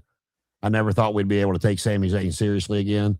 But dude, I don't like WWE. I think the sports entertainment style is just not for me. That match was amazing because they turned it up to 11. They said, you want cartoon, you want comedy, you want stupid, dial the big mousetrap, the big hand. Dude, that's Warner Brothers comedy. That's 1930s Bugs Bunny. Like, I mean, the only thing that I can equate it to as far as being in the WWE ring was the Hogan Michaels match when Michaels was pissed off that Hogan wouldn't lay down. And, Michaels like, okay. And everybody remembers from that match all the overselling that Michaels did. I would compare it to like WLC in the level of gimmick. You know what I mean? It's so ridiculous and stupid. But it comes full circle where it's like the ladders are short, the tables are short. Like it all just fits. Fine. I'll deal with it. Yeah, I mean, if you want to find everything on this one, though, you can find it on the Dark Side of the Ring episode, but I've heard Butterbean talk about it a few times. It's no secret. It was put out there that the Brawl for All was made to try to get Dr. Death over. Oh, right. Yeah. Because of what a legit badass he really was. And, when Bart's turn to fight Dr. Death came up, Bart was like, so what do you want me to do? And they're like, what do you mean? And he's like, I know y'all want him to win this tournament. What do you want me to do? They're like, oh, no, man, it's a shoot. You go out there and do you. He goes, are you sure about that? And he's like, yeah. And, he knocked Doc out. I mean, whether it was a lucky punch, call it what you want to, whatever. Look, can we just take a moment? Have y'all seen the size of Bart Gunn? Oh, yeah. Just put that man next to a normal human being and you will understand why he knocked Dr. Death out. He's a massive human being, and anybody would have gotten knocked out by that guy. Well, the funny part about that is Vince was so pissed off about that Butterbean talked about it. He said he went to Vince and he's like, I'll go as long as I can. I'll try to make him look as good as I can while I'm out there. He's like, no, if you can knock him out, knock him out. Butterbean's like, are you sure? Yeah. And he's like, if you can knock him out, knock him out. You ain't got to take it long. So, and you go back and watch that, you see how long it lasted. Oh, it was seconds, wasn't it? Yeah, there was no. And you saw, like, for as good as Bart looked in the tournament against the other guys, you saw when Butterbean hit him, man. The lights were on, but nobody was home. It's a different. Like, I know Butterbean's always been considered more of a gimmick boxer because of his size. He's not really taken seriously. Like, you don't put Butterbean next to Mike Tyson, is all I'm saying, right? I feel like that's not a controversial thing to say. But if you have normal street guy, Butterbean's still up here when it comes to skill level. Like, it's just, and then above Butterbean is Mike Tyson, like way up here, right? So this normal person, you're not. No. Well, needless to say, moving, getting through this. I mean, everybody was emotional with Cena, but in my opinion, and a lot of others, it seems like yours included, that his retirement tour it fell flat, missed the mark on what they could have done with somebody with the caliber and name wise of John Cena. We've seen the fan reactions like you talked about on social media with Triple H. What does it mean for the global landscape? It looks like they're setting Gunther up, in my opinion, to be the the new Brock Lesnar, if you will. Whatever, especially if he does, like if the rumors are true, and it's wrestling, so you take it with a grain of salt. But apparently, according to certain people, this is going to be Brock's final year coming up, AJ's final year, Ray's final year. And if they give Gunther that, then we'll see how the fans react to that.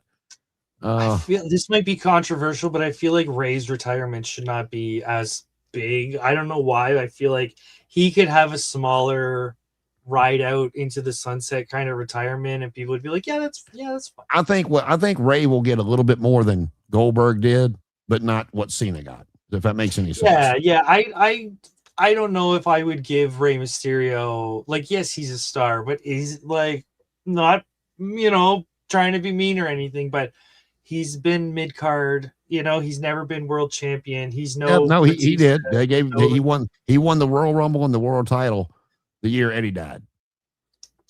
Which was how many years ago? I mean, he's been world champion, man. That's all I will say. No, I'm not going to argue that. I'm just saying he's not a Flair. He's not. But as much as I love AJ, he's kind of on that same level with me as far as WWE performers go. Ray retires on Saturday Night Main Event, I'd go, yeah, that's all right.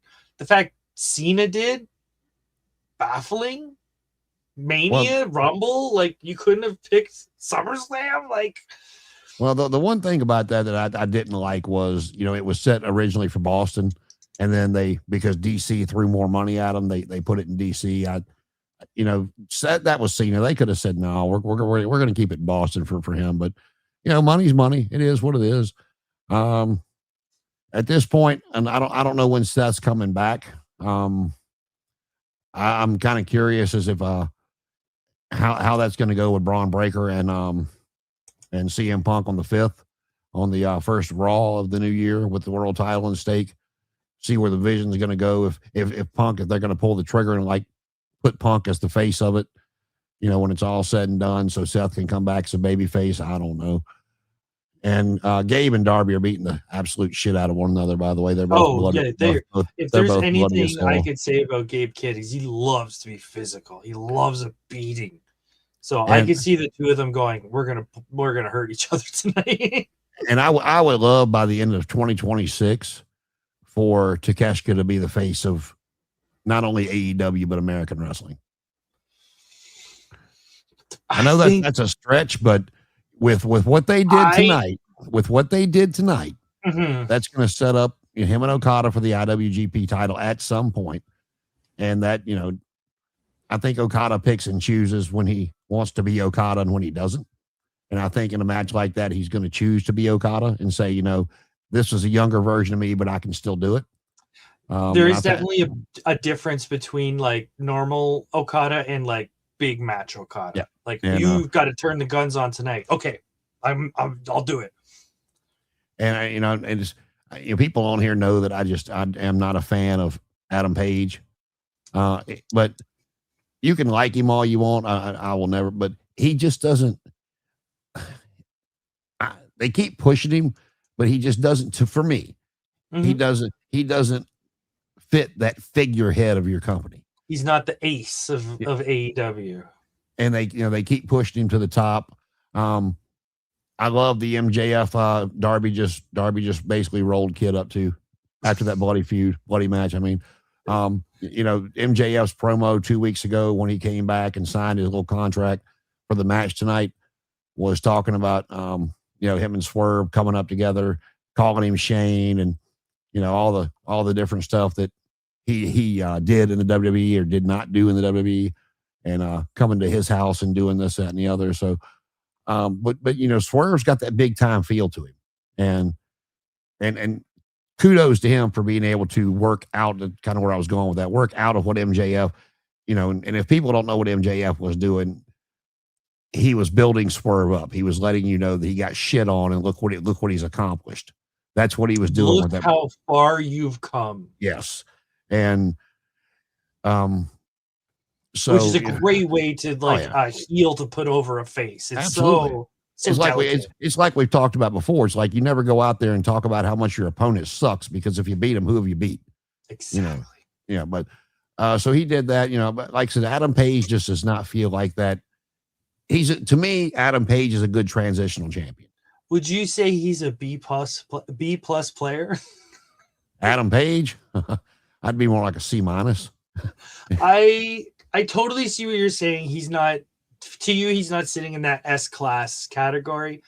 I would still argue if he cannot be S class, I would still put him in A. I see him as one of the guys, but yeah, I could totally see it just not. Now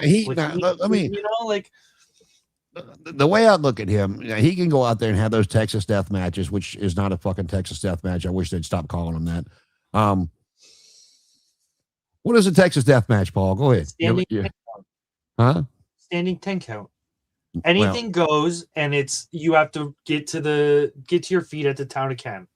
Okay, count. But when does the referee actually start counting to 10?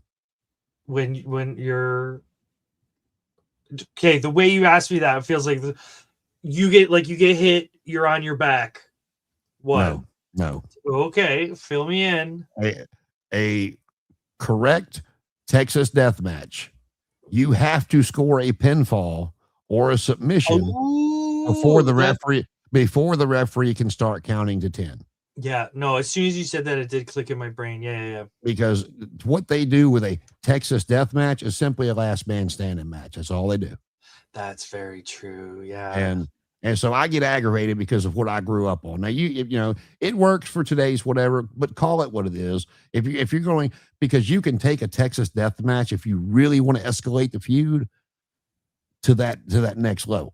Because no one wants to stay down for 13 seconds. Yep. That's what it is. Like no one. You've got to pin or submit your opponent before the referee can do the 10 count. I think it's a bit of an anticlimactic end. And the only reason I say that is when matches have very concrete finishes, when there's a smacking of the mat, when there's a pinfall, a tap out where they're like bang, bang, bang, bang, bang. Those are very animated, dramatic finishes. I think waiting to watch someone count to 10 doesn't have that same boom ending. So while I agree the match stipulation is good, you got to get the pinfall standing 10 count. I think that specific language might not work everywhere. Not everywhere, but I think, like I said, to me, that's why you don't use it all the time. Use it once a year, make it a big deal. If that, because you can do a last man standing match. I do like that gimmick that they were doing between Mox and Hangman, where they would say Texas Death Match, and they'd go, "What?" And they would treat it like, "Oh crap, I'm way too deep now." I love the idea of wrestlers being afraid of match types. Like if someone goes, "I'll wrestle any match you want," and they say Texas Death, and you go, "Uh-oh, that's bad."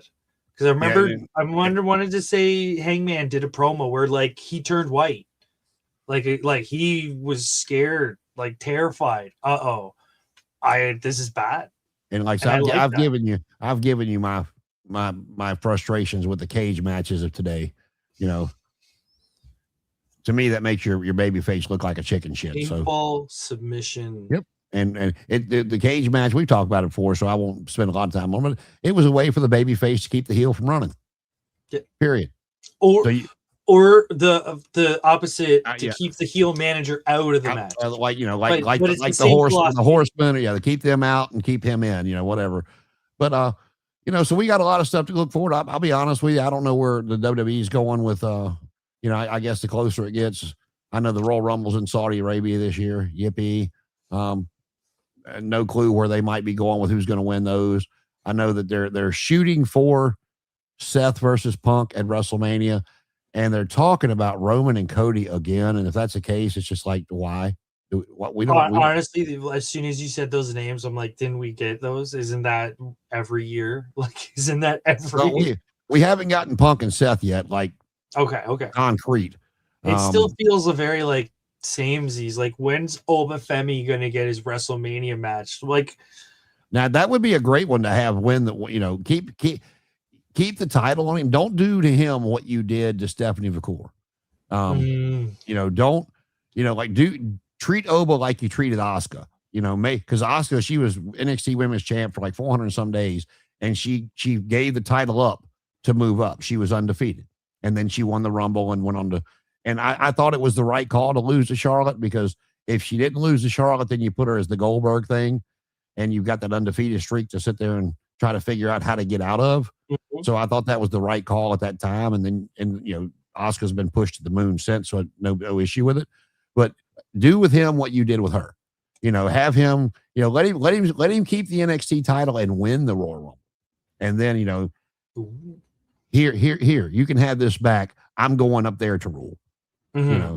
And do whatever you need to do from there. But don't just take, because Stephanie was so over, the fans were demanding her to be called to the main roster, which is fine. But then you're going to have her lose to JC Jane of all people. I mean, I know there was outside interference, but it's like, you didn't have anybody else better to do that with. Yeah, you couldn't have done a what's his name? Oh, the Ultimate Warrior cannot defend both these titles, so we have taken the lower one away from them, and now we're going to do a tournament, or I don't know.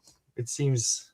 Yeah, and the one thing they're doing that is rumored for WrestleMania is Julia to win the women's Royal Rumble, mm-hmm. and actually get that.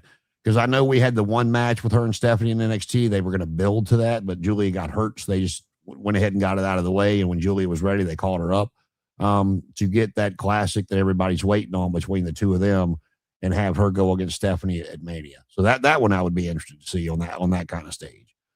AEW moving forward, I'll be honest with you, I don't. If Max doesn't win the title tonight in this 4-way, then they've wasted his whole comeback. And because what did he say when he left last time? When he left, he just basically, he come out there and he shit on himself for losing some matches and this, that, and the other, and that he had lost his edge, and that it started with Adam yes, Cole. I remember this promo. Yeah, and it started with Adam Cole, and it just continued through there, and he hadn't been able to find himself yet, and he was walking away. But when he came back, he was coming back as MJF, and everybody better be on their fucking toes, because he was coming back for blood.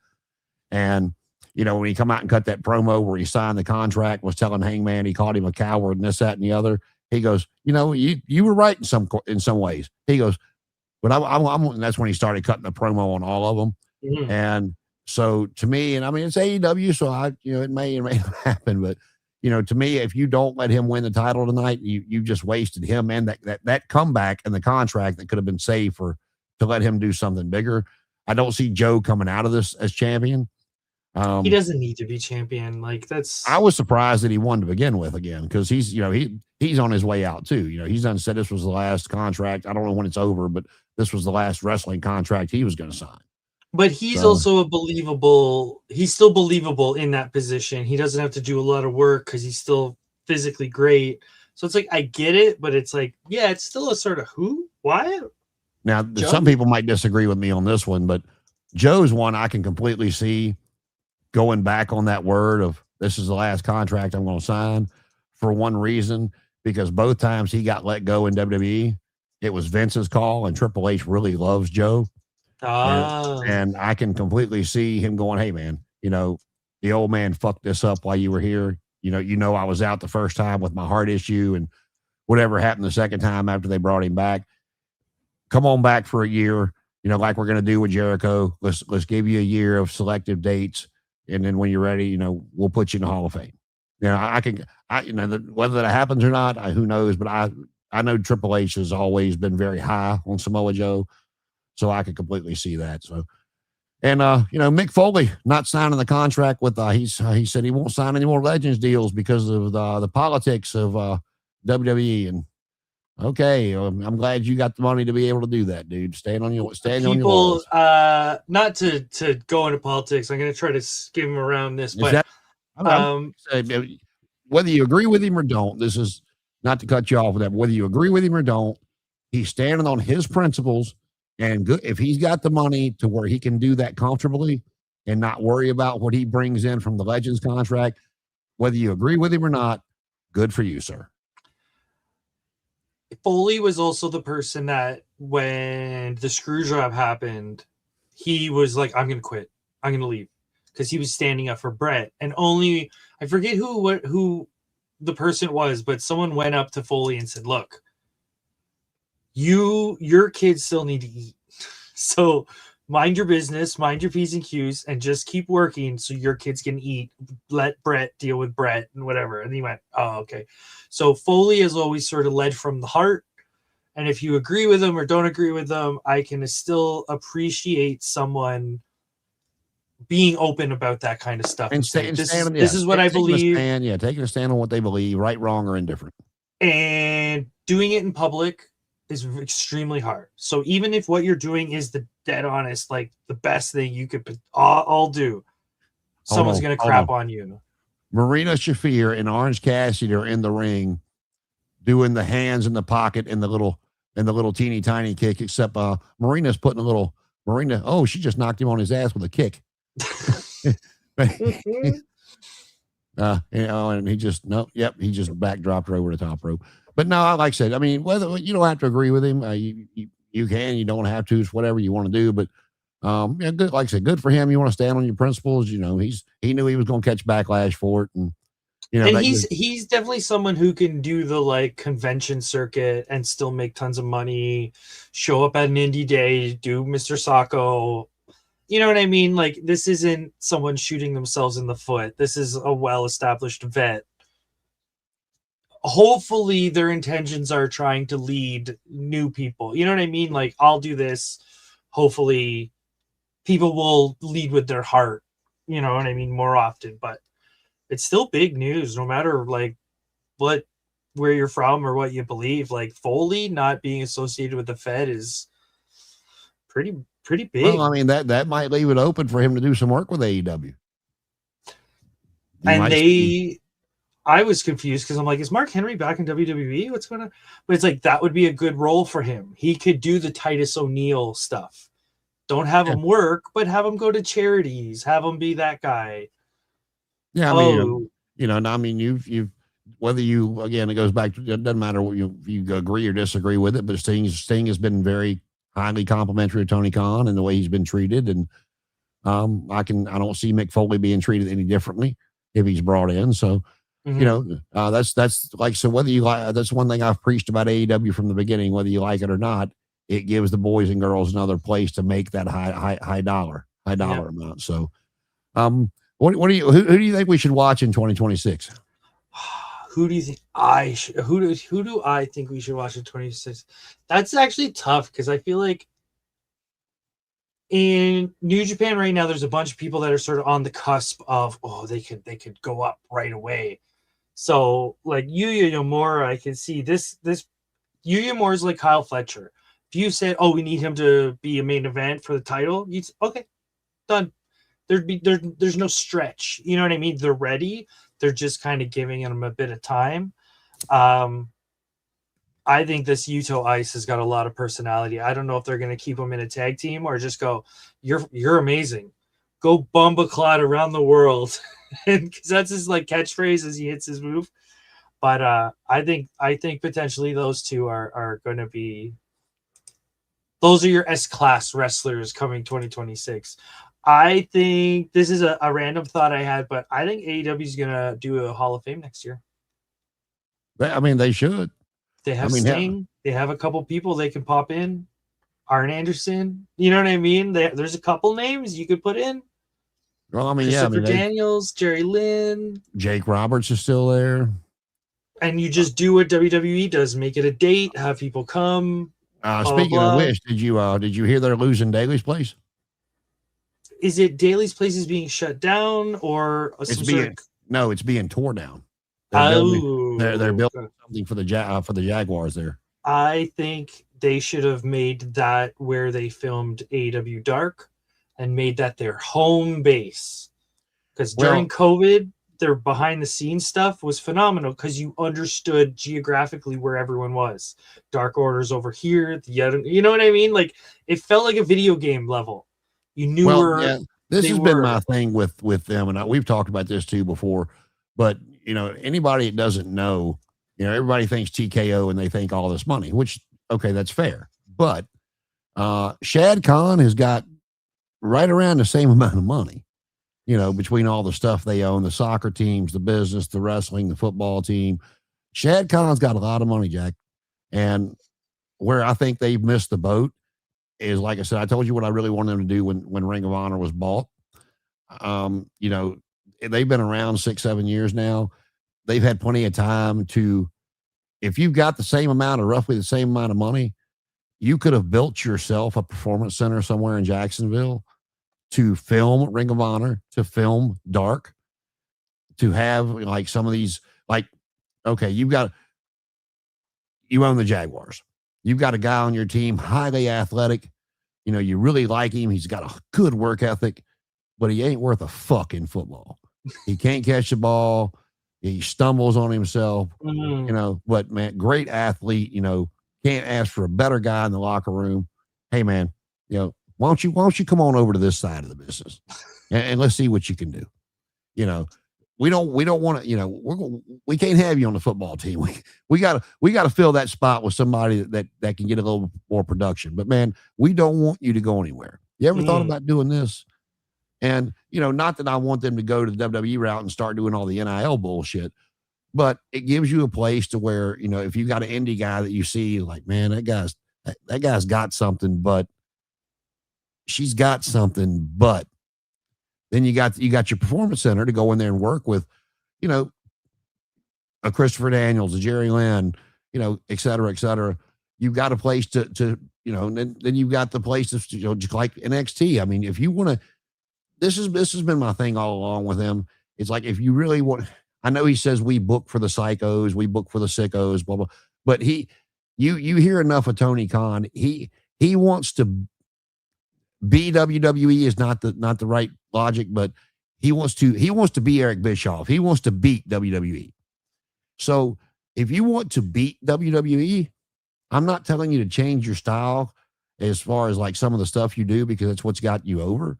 But out WWE, you got the money. I mean, you got the money to build a performance center. You got the money to build a place to put Ring of Honor on every week. Even if you have to start it on your YouTube channel, keep it consistent.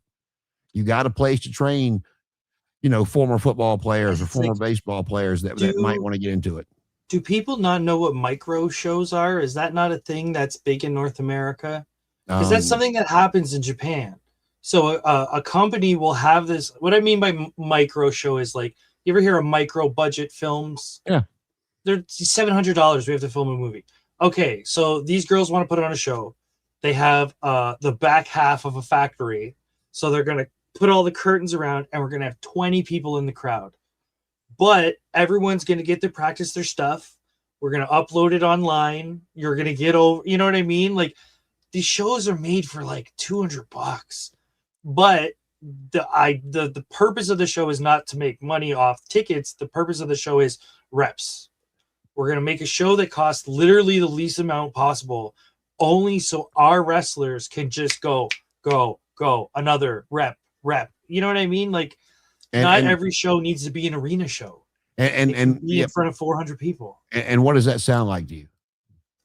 Well, for me, that's the old studio television shows that they did here. It was, 20, 25, 50 people tops that fit in that little Georgia Championship Wrestling studio. Imagine there was no interview or commentary area. It was just the ring. That's what these shows look like. So it's the similar vibe, but like just the ring. Yeah. If you ever went back and looked on, when they would show different, like, not behind the scenes, but the wide camera angle of those studios. It's like, here's the ring, here's the commentator, here's the interview area. Yeah, it's like this, it's barely big enough to fit the two guys in that are that are doing the commentary. So But they get that tight camera angle, yeah, so it man, it looks. looks like $1 million, and you can hear what the fans are saying and chanting. Rock and roll, and and when they're doing the woo and they're doing the dusty, and I mean, I it's think when you have shows that small, you have to kind of either trust the crowd, because if you want to be a dickhead and yell something, the cameras are going to hear it. Everybody's going to hear it. You can ruin a whole show by being a bad crowd member. So I think for some of these really small shows, it's mostly like friends and family that are in on it. So they, you know what I mean? Let's help put our friend over, blah, blah, blah. But they're dirt cheap. You're telling me Ring of Honor can't find a small auditorium and just call that home base? no, and I agree. But where I'll say I disagree is I'll go back to a Ricky Morton comment when they come back, when they brought them back into WCW, and Bischoff had took them to the Disney MGM Grand, and I think that held like 150 people. And that was the thing with Bischoff. He could film all those shows because they got a new crowd every, 90 minutes, 2 hours, whatever it was. Yeah, you can just cycle people in because it's such a busy. So when they brought the Rock and Roll Express back, they're like, okay, guys, well, you're going to go out there. We're going to put rock and roll up on the thing so people will start chanting. And Morton said, I looked right at him and said, don't you dare. And he goes, what do you mean? He goes, if we can't make them chant rock and roll, you don't need us here. Yeah. And I was like, he's not wrong. It's like, he's like, if we cannot invoke that emotion from 150 people, whether they watch wrestling or not, he goes, they're in the building. Now it's up to us. He goes, so, let us do our thing. And, but yeah, I mean, but I get what you're saying about, controlling the crowd, especially nowadays. But, like and it's not just wrestling. There's a lot of things in the past that wouldn't fly or wouldn't work today, whether it's wrestling or something else, but there's still a lot of things that will work and that people have gotten away from. So it's like what I was saying, I think last week or a couple weeks ago, how about sometimes American pro wrestling culture is like leaning away from what I would call regular pro wrestling culture. And only so often does it kind of touch back. Like it wants to be a separate thing, but it really can't. So every so often you get these like universal truths, let's call them, in wrestling, where it's like, no matter what, certain small elements are always going to work. Yep. Small, intimate crowds, you know what I mean? Good environments. You don't need to have 1,000 people if you got 400 really, really happy ones. And, just real quickly, moving forward for 2026, the last couple of weeks, I think we will either get heel Cody in 2026 or we're going to get the Cena dynamic of the 50-50 crowd on him. Cause he kind of went heel on Nick Aldis about, I don't, as long as I hold this, I don't work for you. You work for me and I work for them. And, but with AEW, this is kind of where I see them, not where I see them going, what I'm going to be looking for. The continual push of Takeshita and Kyle Fletcher. And I think this is a make or break year for MJF. And the reason I say that is, he was your top heel. He was your top star. Everybody loved to hate him. That he invoked emotion one way or the other. And, with the whole thing with Adam Cole, when that happened, and I've always liked Adam Cole. I wish him nothing but the best. And I hope he's able to come back because when he's right, he is really good. But with MJF since then, you never saw his music hit and the fans just kind of be kind of a meteoric pop, They've never met MJF. Yeah. And so if you bring him back and you continue on the skid he's been on with losing, winning, whatever, then it's, you're going to me, you're going to ruin him. You having him with the title, it goes back to why it worked with Flair and WCW or NWA, whatever you want it, when he was, chicken shit, get counted out, get disqualified, cheat to win. But that's what made it so just so heartwarming when the babyface finally was able to overcome all that and finally get the belt from him. And then a couple of months later, you put it back on him and you rinse and repeat because it's a formula that works. There is not money. And it's still, like I said, it still works to me to this day. And I mean, I know the babyface champion sells merch and all that stuff, but to invoke the emotion The and build yes, sells the baby yeah, face. The baby face sells the merch. yeah, If the build is nothing, no one's going to care. You make this person chase that belt for 6-8 months. yep. All of a sudden, heels are getting stabbed at arenas. Yeah, Hey, it's just building up to a point where the fans are starting to get restless. well, yeah, and then you become Roddy Piper, and you got to wear a leather jacket with Kevlar in the sides and the back. But that'll be what I look for moving forward with that AEW. I want to see, I don't think it's going to mean anything, but once Warner Brothers is officially sold and moves into the new hands, I'll be interested to see what happens with the TV, if anything. I mean, there's so much speculation out there, but you also don't know what their contract says. Yes, we know that the WWE always put in their contracts they had to be the only one on TV, but with as much money as they got from Netflix and blah blah blah blah blah blah, and with TV being what it is mhm. in 2025, 2026, is that a model that still pays off? Yeah. Like, is TV wrestling still a thing when the network and Netflix are these big deals, right? Yeah, it was like, I think we talked about this last week, but it's like everybody thinks Bischoff will change his mind. They're like, well, would you still do Hogan and Goldberg on TV? He was like 100 times over. Yes.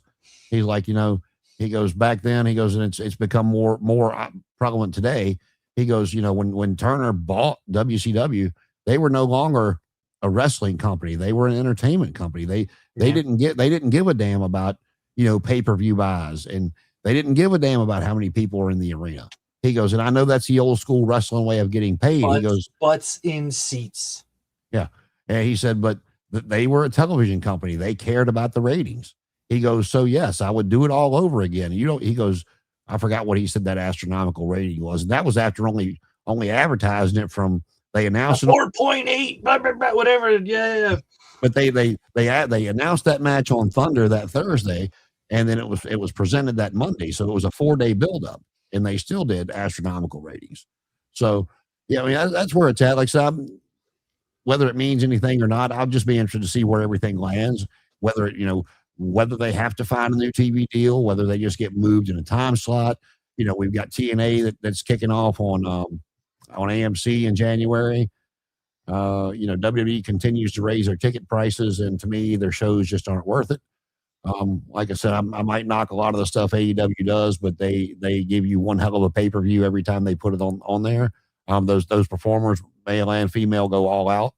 No pun intended. And and then you got 13, 14 matches. I mean, that's my only issue with it. That we've talked about how tired the audience is by the time the main event rolls around. Oh, especially for those big shows like Mania, where it's like all day. Like, oh no. But that's what I'm looking for. What are you going to watch for next year? The same thing I watch every night, Pinky. No, I'm really excited for New Japan about the potential of some of these people. I've kind of been poking my nose around Stardom and Noah. Just there's something different. There's something, you know what I mean? You kind of got to poke your nose in sometimes and go, what's going on over here? Do I like it? Do I not like it? Last time I poked my head into Noah, I didn't really like it. So I just, you know what I mean? You got to try to, if you're at a buffet, you got to try everything at least once. I watched the CMML show recently. I don't know if I can watch CMML. The lucha is different. So I'm interested, but part of me is really hesitant. It's all really odd to me. So you know what I mean? I'm interested, but I don't know. The flavors are different. Now, speaking of lucha, I'll tell you, I really hope Gunther is not the one to retire Ray. I think that needs to be a Dom thing. I like I said, I think they've really pushed this issue not issue, but the fact that Ray was not when he was competing for the AAA mega title, he couldn't compete for it when he was there because of the weight limits. Mm-hmm. Now there's not a weight limit to it.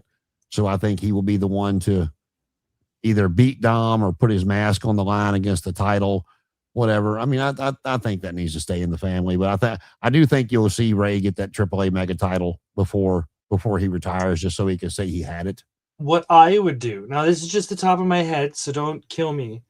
I would have a mask versus hair match between Dom and Ray, because that's very, very Mexican thing to do. Absolutely. Very Mexican thing.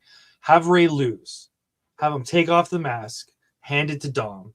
And now Dom, I've seen this rarely with certain wrestlers. They come out wearing a mask and then they take it off. They put it on the ring post. They wrestle maskless.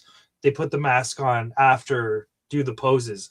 If they were to do that, like hand down the Mysterio mask, and then Dom can come out, I have the mask, take the photos, I take it off, I wrestle maskless.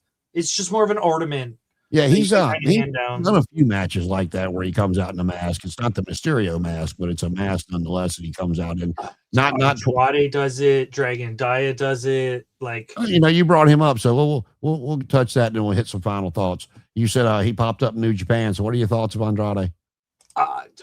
What? That was my first thought of Andrade joining the United Empire. I thought he was AEW. I thought he was WWE.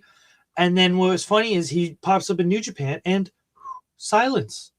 Well, when I messaged you today, I had read somewhere, it's only been a few days ago, that they had worked, after all the crap that went on with his AEW appearance, that they worked out something and, he's good to go somehow, some way. Like I was telling you earlier, they can put that in the contract all they want to, but they cannot legally keep him from making a living. So I think what might be the technicality, allegedly, tinfoil hat, whatever you want to say it, I could totally be wrong, is what I'm trying to say. I think the no compete clauses involves being on television wrestling. New Japan is not on television in the way that WWE and AEW are on television. And Wrestle Kingdom is their WrestleMania. It's not going to be on television. It's going to be on pay-per-view or whatever. Like, people have to go on New Japan World to get it. It's not a traditional American outlet. So I could see them going, this is the workaround. I'll go to Japan. They're not technically blah, blah, blah. Then I'll come back after, but I can wrestle and get my name out there. And so I think this is what's happening. Well, see, and I'm not sure, and the reason I say that is when he appeared on AEW TV, this was the big stink about it after he appeared, was apparently the way the contract was worked or worded was it was a 90-day no compete. And I blame that. Like I said, I don't blame that on the performer, even though I believe he should know his own contract. But Tony and the legal team they had, they should have been the ones go, let me see your contract. Let me see what you can do before they put him on TV. But it's over, it's done with. But it was what I heard, and again, take all this with a grain of salt, just what I read in different places, was when he breached that 90-day no compete clause, that it kicked in a full year no compete clause that he couldn't wrestle anywhere in the world. Oh my God. I don't know, and that's why I was saying that they could not legally keep him from making a living. So if he had taken them to court over it, he would have won. But with the legal team they have and the money they have, they would have kept him out of the ring for a year anyway. They would have kept drawing it out. Pushing it off and all that stuff. So, like I said, so a few days ago, I heard they got together where, he left his lawyer at home and went in and talked to him and they worked something out. And then you see him appear. So whether that, personally, I think with the New Japan thing, I think WWE would love to, I don't know, like I said, I don't know if it's a handshake agreement with AEW, it's an actual contractual agreement with AEW, but I can guarantee you, maybe not Vince McMahon, his WWE, but Triple H's vision and Nick Khan's vision, WWE, they would love to have that partnership with New Japan over there so they can do like the mega shows and get their talent and their brand imprinted into Japan. And how better to do that than with New Japan? Well, for a good example, Hulk Hogan is a staple of Japanese wrestling because he did the G1s. He did those tournaments. He fought Inoki. He's a staple of Japanese wrestling because he took part in it. You want to do that for Roman Reigns, he's got to start putting the work in. Yep. It's a different expectation. People enjoyed Hogan because Hogan put his working boots on. In Yeah, Japan. I don't know if Roman would be a good choice for that because That was just the no, I name know. that came. I'm trying to figure out in my mind who they could send over there because with Roman's, he's leukemia. You don't know how his health is. You don't know what his body Fair. his body can physically take for how long. You know who you send over? You send over Fergal Devitt. You send over Balor. They'll love Balor. They've always loved Balor. Send over Sheamus. They love a giant gaijin. Send over big lads. They've always loved meaty men. I mean, the Steiners had a big name in New Japan. Send Braun over. Send Junior Steiner over there. Vader was massive over there. All the big tough gaijins, all the big tough white guys. Dr. Death, big thick meaty men. Dr. Death and Gordy were a legendary tag team in Japan. So even the Funks, like they love a good gaijin. So if you were to go over there with like even the War Raiders were huge. I wouldn't say huge, but the War Raiders got over in Japan because they're two big blokes and they can throw those bombs. Yeah, absolutely. So let's see what do you got planned for New Year's next week? Anything good? Nothing. Well, if you don't have anything planned for next week, I'm good for New Year's Eve if you are. Oh, okay. I'll double check because I got work this week and I don't know. Everything's going a little wonky. So. New Year's Eve falls on a Thursday like Christmas did this past week. So oh my goodness. Yeah, we batting 1,000 here. So but we'll finish this up now. Connor said he's going to start checking into some interviews. Side note on that, we were talking about Just Incredible in the interview last week. Mm-hmm. Maven, like I said, I flip through stuff, see his stuff, and he went to interview PJ about all his bad rep online about not showing up for promoters and not showing up for podcasts and stuff like that. And I had to giggle because I saw it like 2 days after we had done that, and I'm like, oh, here it is. But anyway, Connor's going to try to work on some interviews. I know we were discussing some other people, and we're still gonna reach out to the indie scene and try to get some of these guys and girls on here and kind of take this in the direction that we want to, and like the wrestling business, kind of keep moving forward for 2026, and we'll keep throwing shit at the wall to see what sticks and what works. I mean that's my plan. What do you got on there? Does that sound about? Sounds about good to me.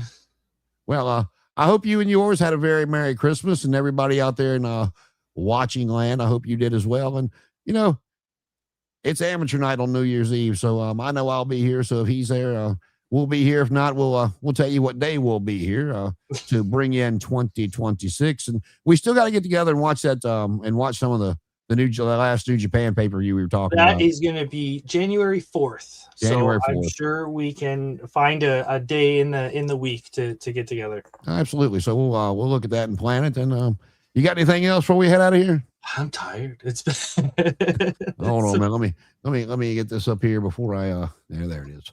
All right. Well, Merry Christmas to everybody. If we don't see you before then, Happy New Year, Paul. It has been a joy to meet and work with you this year, and I can't wait to see where we can take this next year, my friend. And until then, we'll see you next.